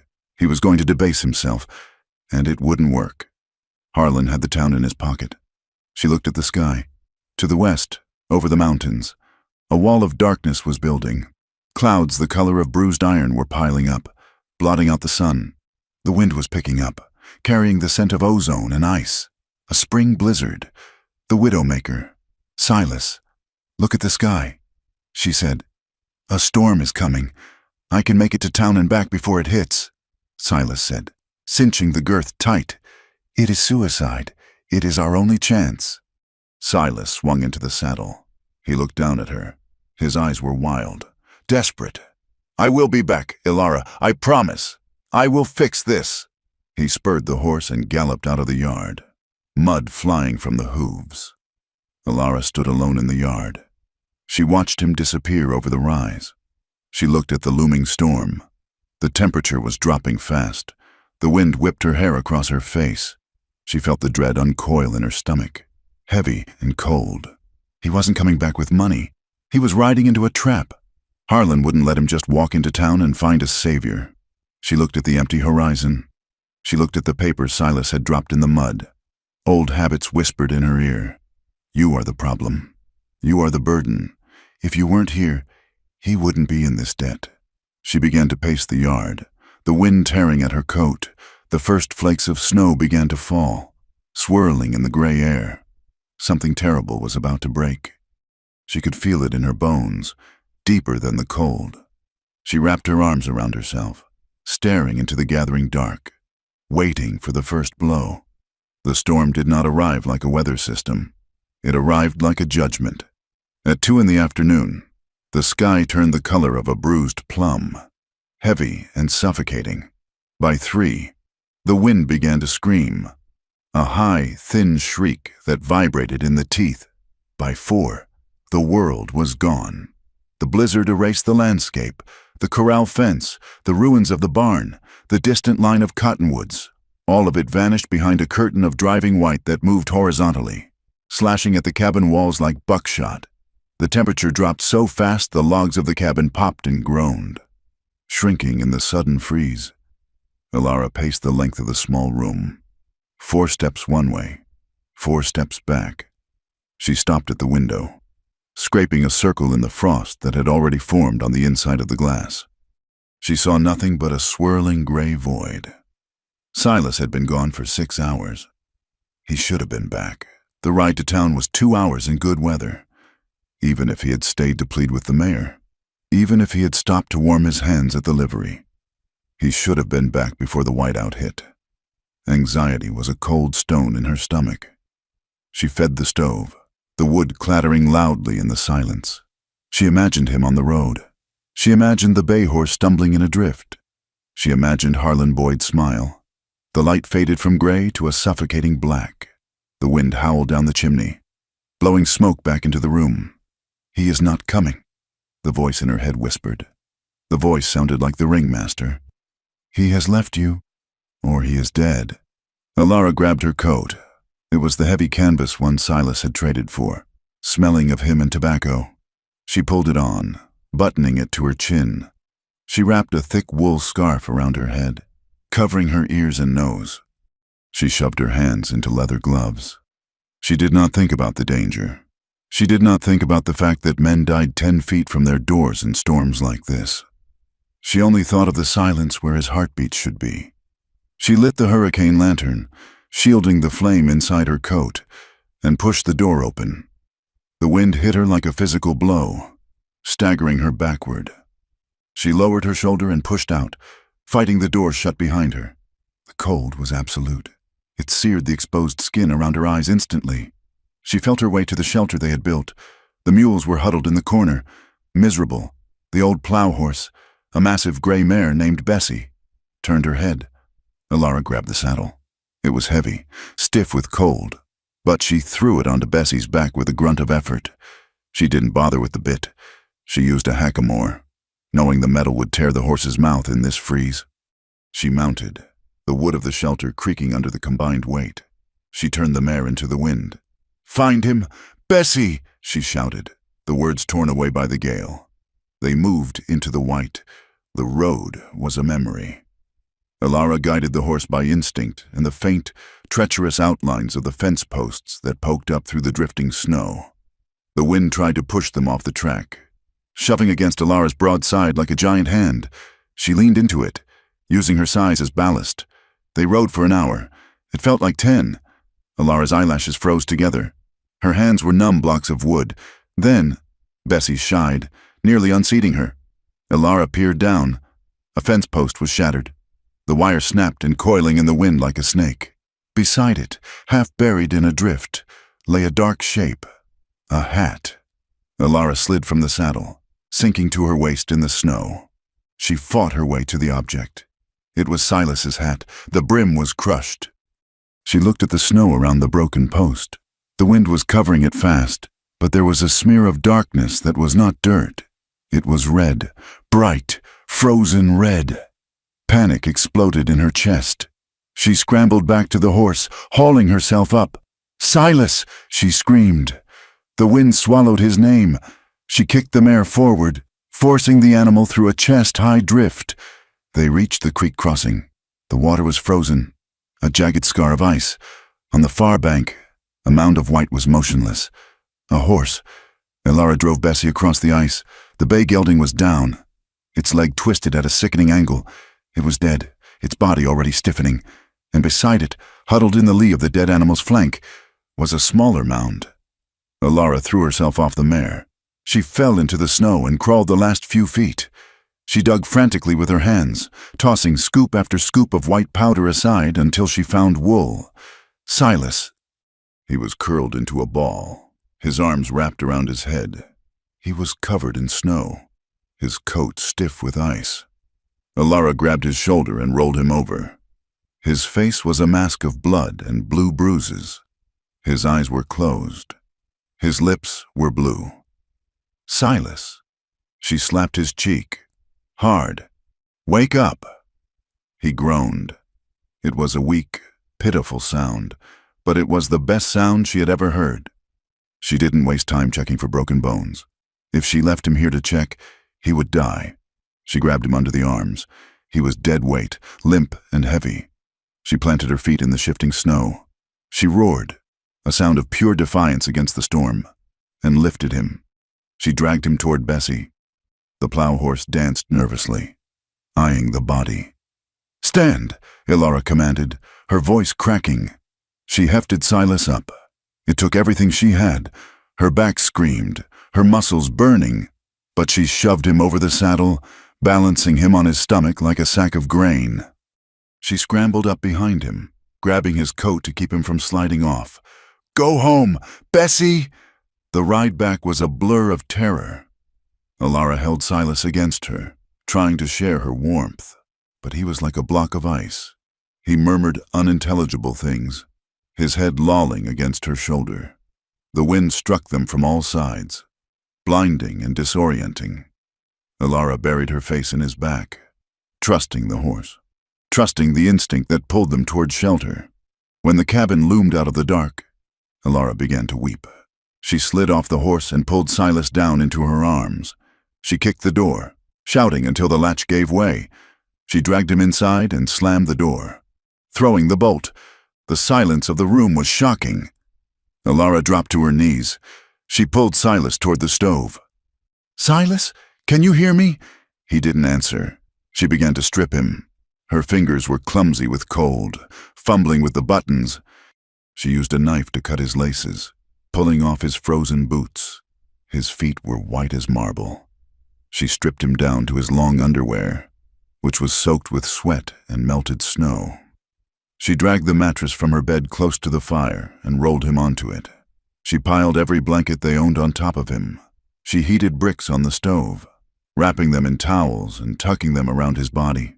She boiled water. She washed the blood from his face. He had a deep gash on his forehead. His ribs were mottled with dark bruising, the shape of a boot heel. "Harlan," she hissed, the name a curse. Silas began to thrash. The heat was hitting him, waking the nerves. "No, stay down," he mumbled. "Silas, it is me. It is Alara. They are coming. The flank. Watch the flank. He was back in the war, or maybe back in the ambush. I am sorry," he whispered, his voice broken and high. "I lost it. The money. I lost it." Alara stroked his hair, her hand trembling. "You are safe." "You are home. I am poison," he gasped, his eyes flying open, unseeing. "Everything I touch dies. The girl, the ranch. Alara, I am here. Silas, I am not dead." He looked at her then, his eyes focused slowly. He saw the soot on her face, the fear in her eyes. He saw the roof of the cabin. "Alara," he croaked, "I am here." He tried to sit up, but groaned and fell back. "My head? You were beaten," she said, dipping a cloth in warm water and pressing it to his brow. "Harlan's men?" Silas closed his eyes. "They were waiting, by the creek. 4 of them. Said the payment was due." Alara's hand stilled. She looked at his battered face. He had ridden into a trap for her. He had taken the beating that was meant for her spirit. The wind outside battered the walls, piling snow against the window until the glass was completely covered. They were entombed. No sheriff was coming, no neighbor. They were alone in the white universe. Silas reached out a shaking hand and touched her arm. "I didn't get the money. Alara, I failed. You are alive," she said fiercely. "That is all that matters." He looked at her, really looked at her, with a clarity that cut through the pain. "You rode out. In this, I came to get you.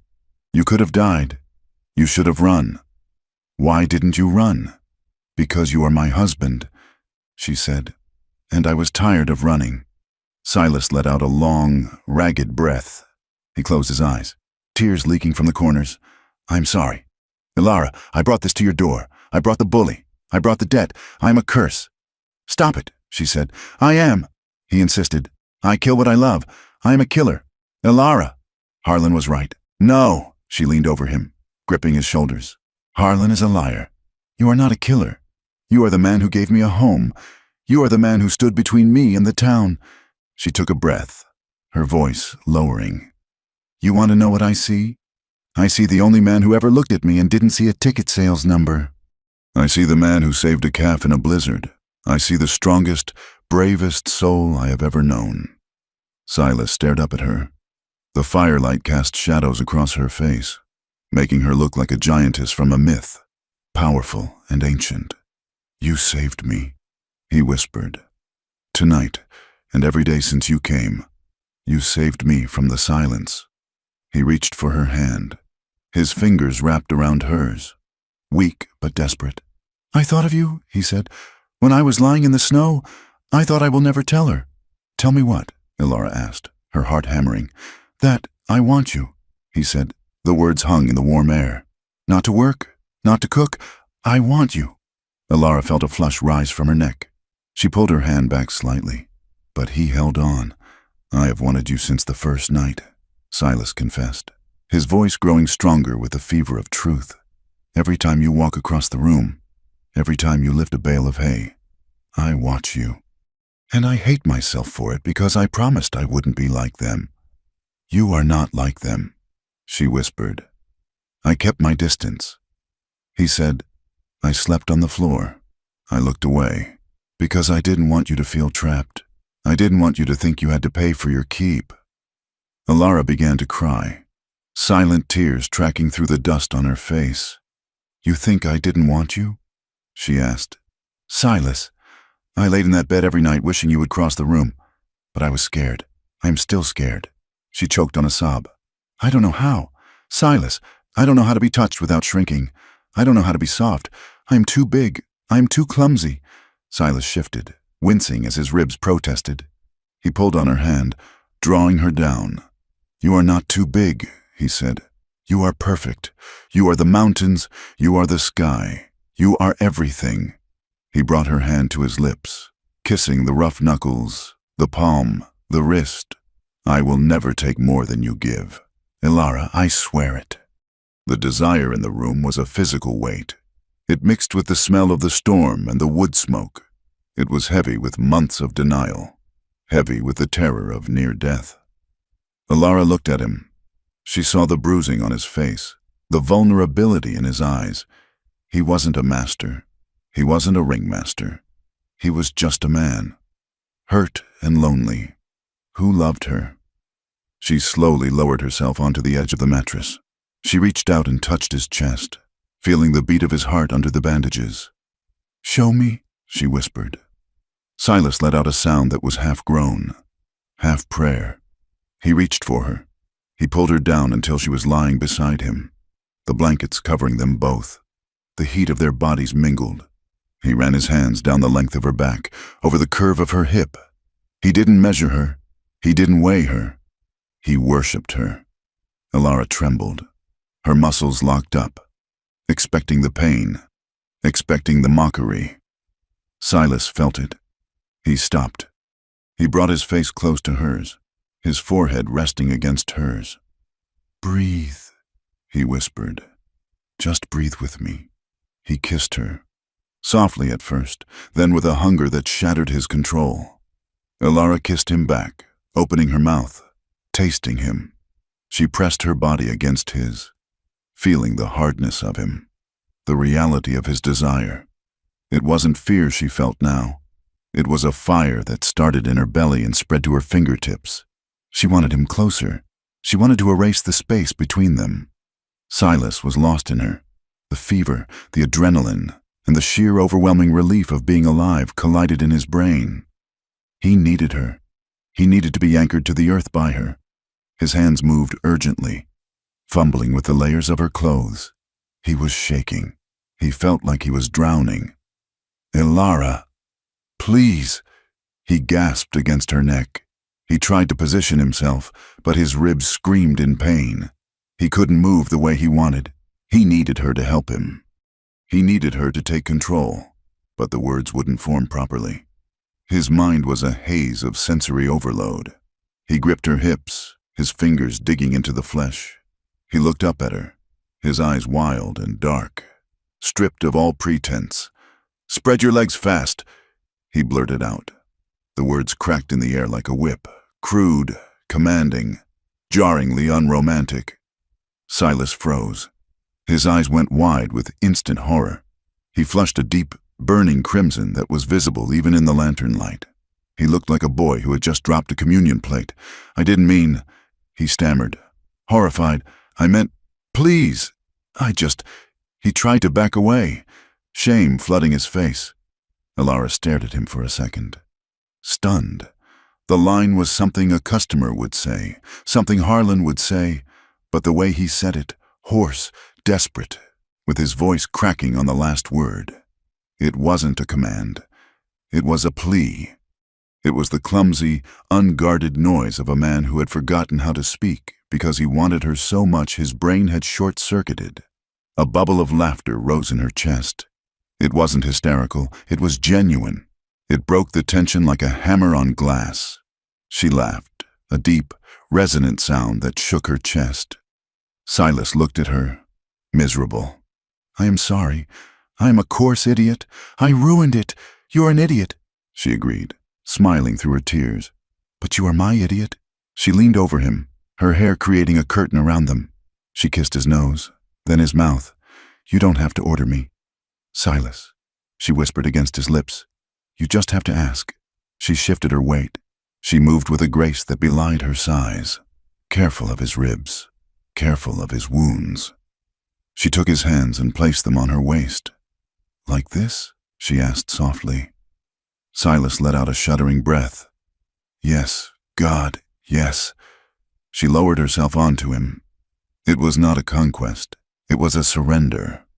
For the first time in her life, Elara was not being taken. She was giving. She felt the incredible, stretching fullness of him, and the shock of it made her gasp. Silas watched her face. He saw the wince, and he stopped, his hands soothing her. "All right?" he whispered. Elara looked down at him. She saw the awe in his face. She felt the connection. deep and rooting. The shame that had wrapped her body like a shroud for 24 years began to tear. "Yes," she said. They moved together. It was a slow, rhythmic rocking, dictated by pain and tenderness. It was the sound of breath catching, of skin sliding against skin, of whispered names. "Oh, Ilara." Silas groaned, arching his back, forgetting his ribs, forgetting the snow, forgetting the debt. She held him. She held him against the storm.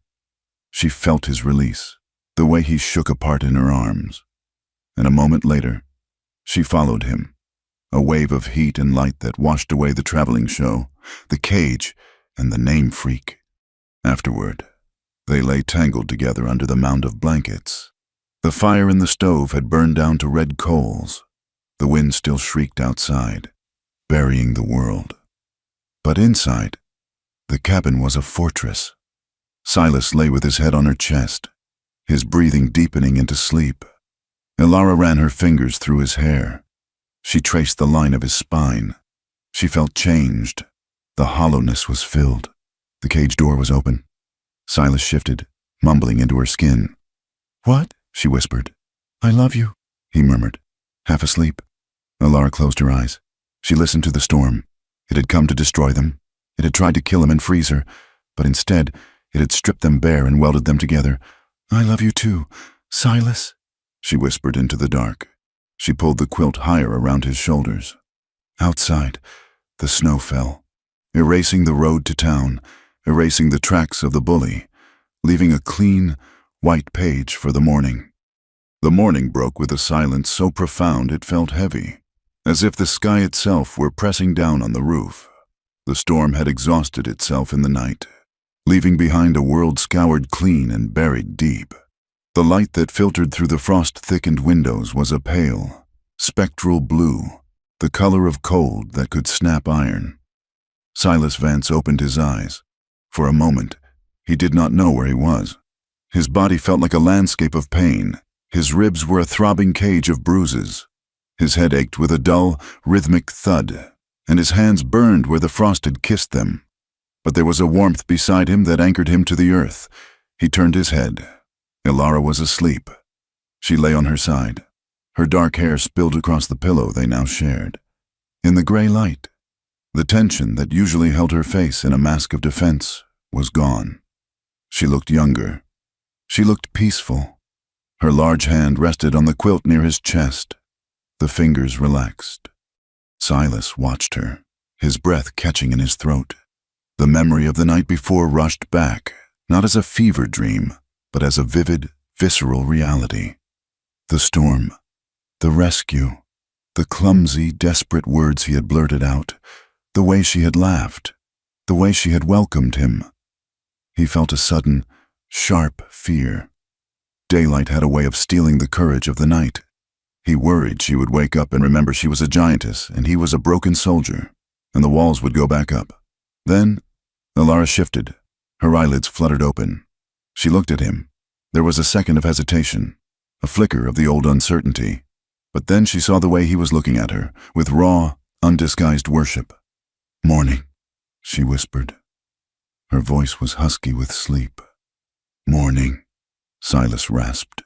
He tried to shift his weight to face her more fully, but his ribs protested with a sharp stab of agony. He gasped, his face paling. Ilara was awake instantly. She sat up, the quilt falling to her waist. She did not grab for it to cover herself. She reached for him. "Careful," she said, her hands gentle on his shoulders. "You are battered black and blue." "Silas, I am alive," he said, gritting his teeth against the pain. "Thanks to you." He reached up and took her hand, pressing it to his cheek. "It is not a dream, then?" Ilara smiled, a soft, private thing. "No, it is not a dream." The intimacy of the moment was terrifying in its fragility. They were two people who had spent a lifetime building fortresses around their hearts, and now the gates were open. It felt dangerous. It felt essential. "We have to check the stock," Silas said, forcing himself to sit up. "The snow, the shelter might have collapsed." Ilara frowned. "You should rest. I can go." "We go together," Silas said firmly. I am done leaving you behind to handle the heavy lifting. Ilara, we do it together." She looked at him, searching his face for any sign of regret. She found none. She nodded. Together. Getting out of the cabin was a battle. The snow had drifted halfway up the door. They had to push together, Silas leaning his good shoulder against the wood, Ilara using her immense strength to shove the drift back. When they finally stumbled out onto the porch, the world was blinding. The sun was just cresting the eastern ridges, turning the endless white ocean of snow into a field of diamonds.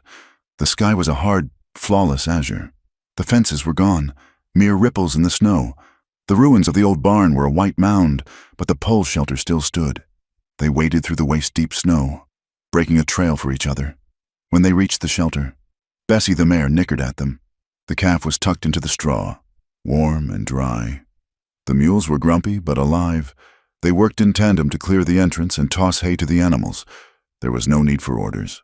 When Silas reached for a shovel, Ilara was already there to take the heavy load. When she struggled with a frozen latch, his knife was there to pry it loose. They moved like two parts of the same engine, synchronized by the memory of each other's skin. By noon, the road to town was still impassable for a wagon, but a rider could make it. They were finishing a meal of coffee and corn mush when they saw a horse struggling up the track.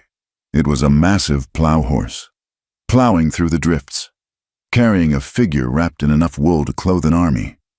Martha Gable. She rode into the yard and slid off her horse, landing with a grunt. She looked at the cabin, then at Silas, who was standing on the porch with his arm bandaged and his face bruised. "You look like you went 12 rounds with a thresher and lost," Martha noted, spitting tobacco juice into a snowbank. "I feel about the same," Silas said. "Coffee. Martha? Black and hot." She said, "Inside." Martha sat at the table, her sharp eyes darting between Silas and Ilara. She saw the way Ilara stood closer to him than before. She saw the way Silas tracked Ilara's movements across the room. Martha suppressed a smile. "I brought news," Martha said, wrapping her gnarled hands around the tin cup. "And some flour. I figured you might be low." "Thank you," Ilara said. "The town is buzzing like a kicked hive." Martha continued. "Harlan Boyd's men didn't come back to the saloon last night until dawn. 2 of them have frostbite bad enough to lose toes. One of them, a fella named Pike, has a broken nose. Says he ran into a tree. He ran into a fence post," Ilara said quietly. Martha nodded. "Figures. But that ain't the worst of it. Harlan is in a rage. He is telling anyone who will listen that you defaulted. Silas, he says the sheriff is coming to evict you as soon as the snow melts." Silas stiffened. "He can try." "And," Martha added, looking directly at Ilara, "he is saying things, vile things.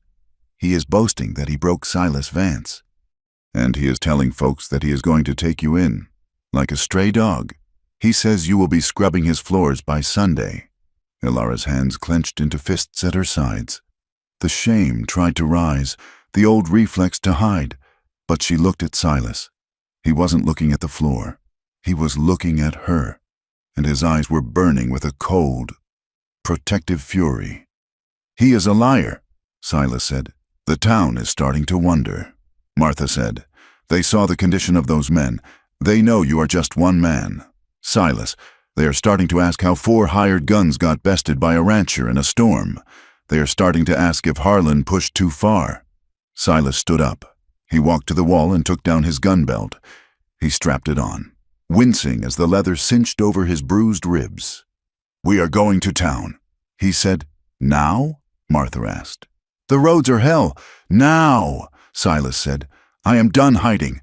I am done letting him tell the story." Ilara stepped forward. "I am coming with you." Silas turned to her. "I expected nothing less." They rode into Ironwood 3 hours later. The town was digging itself out. Men were shoveling boardwalks, shopkeepers were chipping ice from storefronts. The sound of shovels scraping against wood stopped as the Vances appeared. It was a sight the town would talk about for a generation. Silas rode the gray mare, Bessie, because the bay was dead. He sat stiffly, his face a map of violence, his hat pulled low. But beside him, riding one of the mules because no other horse could carry her easily, was Alara. She sat tall. She did not hunch. She wore her men's coat and a scarf, but her head was high. She looked at the people staring at her, and for the first time, she did not look away. She met their gazes with a solemn, terrifying dignity. They rode straight to the sheriff's office. Harlan Boyd's black stallion was tied out front, along with the horses of the banker and the mayor. Silas dismounted. He swayed slightly when his boots hit the ground, pain radiating up his legs, but he steadied himself. Alara swung down, towering over him, towering over everyone. They walked onto the boardwalk. The door to the office opened, and the sheriff stepped out, followed by Harlan. "Well, look who crawled out of the snow," Harlan sneered. He looked tired, his eyes rimmed with red, but his arrogance was untouched. "I was just telling the sheriff it is time to execute that foreclosure. You are trespassing." "Vance!" Silas stepped up to the edge of the porch. A crowd began to gather. Store clerks, ranchers, women with baskets. They sensed the violence in the air. "I am not trespassing," Silas said, his voice carrying clearly in the cold air. "I am standing on ground that I paid for with blood and sweat, and I am here to report a crime." Harlan laughed. "A crime? You not paying your debts isn't a crime. It is just pathetic. Attempted murder is a crime," Silas said. The crowd murmured. Harlan's smile faltered. "Your men ambushed me at the creek crossing yesterday," Silas said. "4 of them. They beat me. They killed my horse. They left me to freeze. They told me it was a message from you." "That is a lie," Harlan spat. "You got lost in the storm." "Old man, you fell off your horse." "Is it?" Silas asked. "Then why are your men nursing broken bones? Why did I find them waiting for me?" "Sheriff, arrest him," Harlan commanded. "He is disturbed." The sheriff didn't move. He was looking at Alara. Alara stepped forward. The wood of the boardwalk groaned under her boot. She moved past Silas, placing herself between him and Harlan. She looked down at the bully. She was 6 inches taller than him. "Tell them the rest, Harlan," she said. Her voice was not loud, but it resonated like a cello string. Harlan sneered up at her.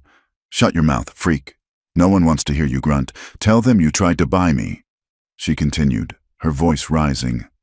"Tell them you threatened to foreclose on the land unless I agreed to come to your house. Unless I agreed to belong to you." The crowd went silent. The women on the street stopped whispering. She looked out at the townspeople. She saw the baker who had stared at her. She saw the women who had crossed the street to avoid her. "He calls me a monster," Alara said. She spread her arms, the heavy coat hanging open. "Look at me. Yes, I am big. Yes, I am different. I was sold by my father. I was sold to a circus. I was sold to a broker. I have been treated like cattle my entire life." She pointed a long finger at Harlan. "But this man wanted to own me not because I am a monster, but because he is one. He wanted to break my husband. He wanted to humiliate us because we dared to survive without his permission." Harlan's face turned a violent shade of purple. "You lying bitch," he hissed. "He threatened to chain me," Alara said. "He threatened to use me. And when my husband tried to protect me, he had him beaten in the snow." She looked at Harlan with pity. "You are small, Harlan. You are so small that you have to stand on the necks of others to feel tall." The truth hung in the air, undeniable. The townspeople looked at Harlan. They saw the rage in his eyes. They saw the bruises on Silas. They remembered the arrogance, the threats, the years of Harlan pushing his weight around. Harlan saw the tide turning. He saw the disgust in the eyes of his neighbors. Panic flared in his chest. He was losing control. "That is enough," Harlan roared. He reached for his gun. It was a foolish, desperate move. Silas reacted on instinct. His hand blurred. The Colt Navy was in his hand before Harlan had even cleared leather. Silas leveled the gun at Harlan's chest. The hammer clicked back. In that split second, Silas saw the saloon in Abilene. He saw the girl. He saw the blood. The terror of his own lethal hand surged up. He was going to kill him. He had to kill him. "Silas!" Alara's hand clamped onto his forearm. It was heavy and grounding. She didn't push the gun down. She just held him. "Don't," she whispered. "He is not worth the ghost. Silas, don't let him turn you back into a killer." Silas froze. He looked at Harlan, who was staring down the barrel of the gun, sweating, his hand half frozen on his own weapon. Silas looked at Alara. Her eyes were steady. She was his anchor. He let out a breath he didn't know he was holding. He didn't lower the gun, but his finger eased off the trigger. "Drop it." "Harlan," Silas said coldly. Harlan, trembling with rage and humiliation, tried to reholster his gun, but his hands were shaking and his boots were slick with snow. He took a step back, his heel catching on a patch of black ice on the boardwalk. He flailed. He fell backward, hard, off the raised porch. He landed in the frozen street right behind his stallion. The black horse, spooked by the sudden movement and the shouting, reared up. Its iron-shod hooves came down. Harlan screamed. The horse's hoof struck Harlan's leg, shattering the bone with a sickening crack. The animal danced away. Wild-eyed, Harlan lay in the muck, clutching his leg, screaming in agony. The sheriff jumped off the porch. "Get the doctor," he yelled. Silas slowly lowered his gun. He looked at Harlan, writhing in the mud. There was no satisfaction in it, only a grim sense of finality. Alara slipped her arm through Silas's. She leaned her weight against him, supporting him. "It is over," she said. The investigation that followed was swift. The sheriff, emboldened by the town's shift in opinion, questioned Harlan's men. Pike, the one with the broken nose, confessed to the ambush in exchange for leniency. He admitted Harlan had ordered them to teach Vance a lesson he wouldn't wake up from. The banker, seeing the way the wind was blowing and fearing a riot, discovered a clerical error in the foreclosure paperwork. The deadline was extended. It was not a fairy tale ending. The town did not suddenly throw a parade for the giant bride. People still stared. Children still whispered. Prejudice is a weed with deep roots. It does not die in a day. But the malice was gone. When Silas went to the general store, men nodded to him. When Alara walked down the street, people stepped aside, not out of fear, but out of a begrudging respect. She had stood up to Harlan Boyd. She had saved her husband. She was formidable. Help came quietly. Martha Gable sent her hired hands to help rebuild the barn properly. A sack of seed corn appeared on their porch. A blacksmith fixed the plow for free. Silas and Alara returned to the ranch. They had their land. They had their scars. And they had the silence of the high plains, which no longer felt empty, but full. Spring came with a rush of water. The snow melted into the creeks, turning them into roaring torrents. The grass exploded in a green so vibrant it hurt the eyes. The ranch came alive. Silas worked the herd, his ribs healed but aching when it rained. He watched the new calves taking their first steps. He watched Alara. She moved through the land with a new confidence. She no longer tried to shrink. She wore dresses she had sewn herself, cut to fit her frame, bright calicos that caught the sun. One afternoon, a calf got stuck in a mud bog near the river. Silas was reaching for his rope, but Alara was already there. She waded into the muck, laughing as the mud sucked at her skirts. She scooped the calf up in her arms, 100 pounds of struggling animal, and hauled it to the bank. She stood there, covered in mud, laughing, the calf bleeding in her arms. Silas watched her, his heart swelling until he thought it might burst. She wasn't a freak.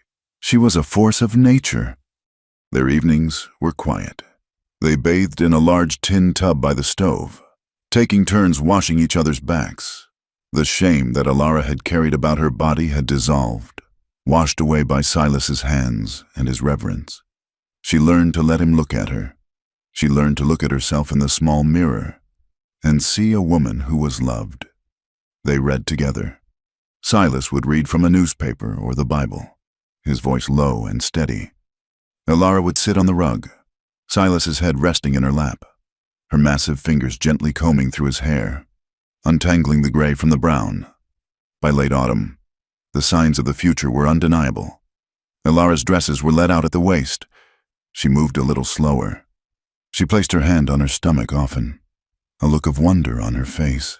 A child. A child made not from a transaction, but from love. A child who would grow up knowing that size was not a curse, but a capacity for holding more life. Christmas Eve, 1884. The winter had returned, but it was a gentle one. Snow dusted the ground, but the air was still. Silas and Alara sat on the porch bench, wrapped in a buffalo robe. The sky was a canopy of cold, hard stars, glittering like shattered glass.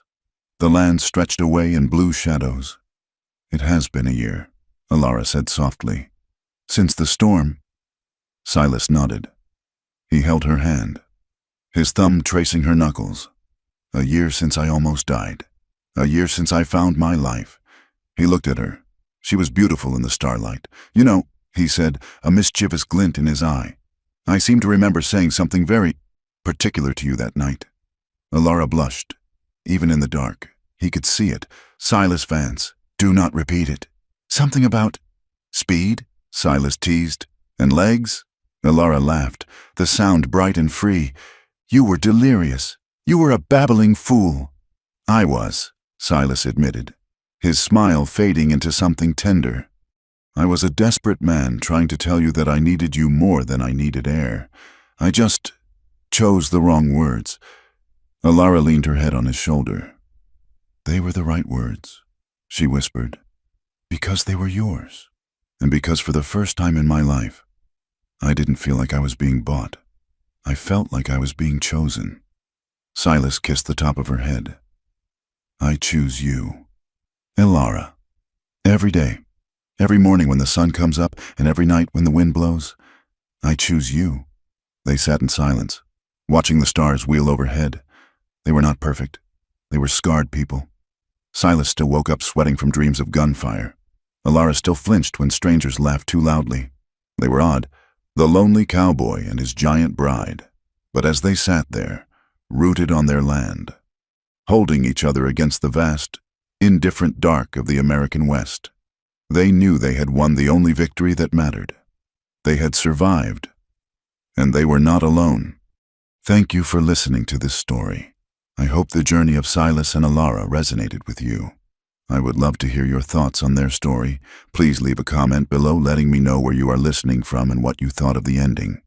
If you enjoyed this tale, please consider subscribing to From Wild West for more stories of the frontier. Thank you for your time.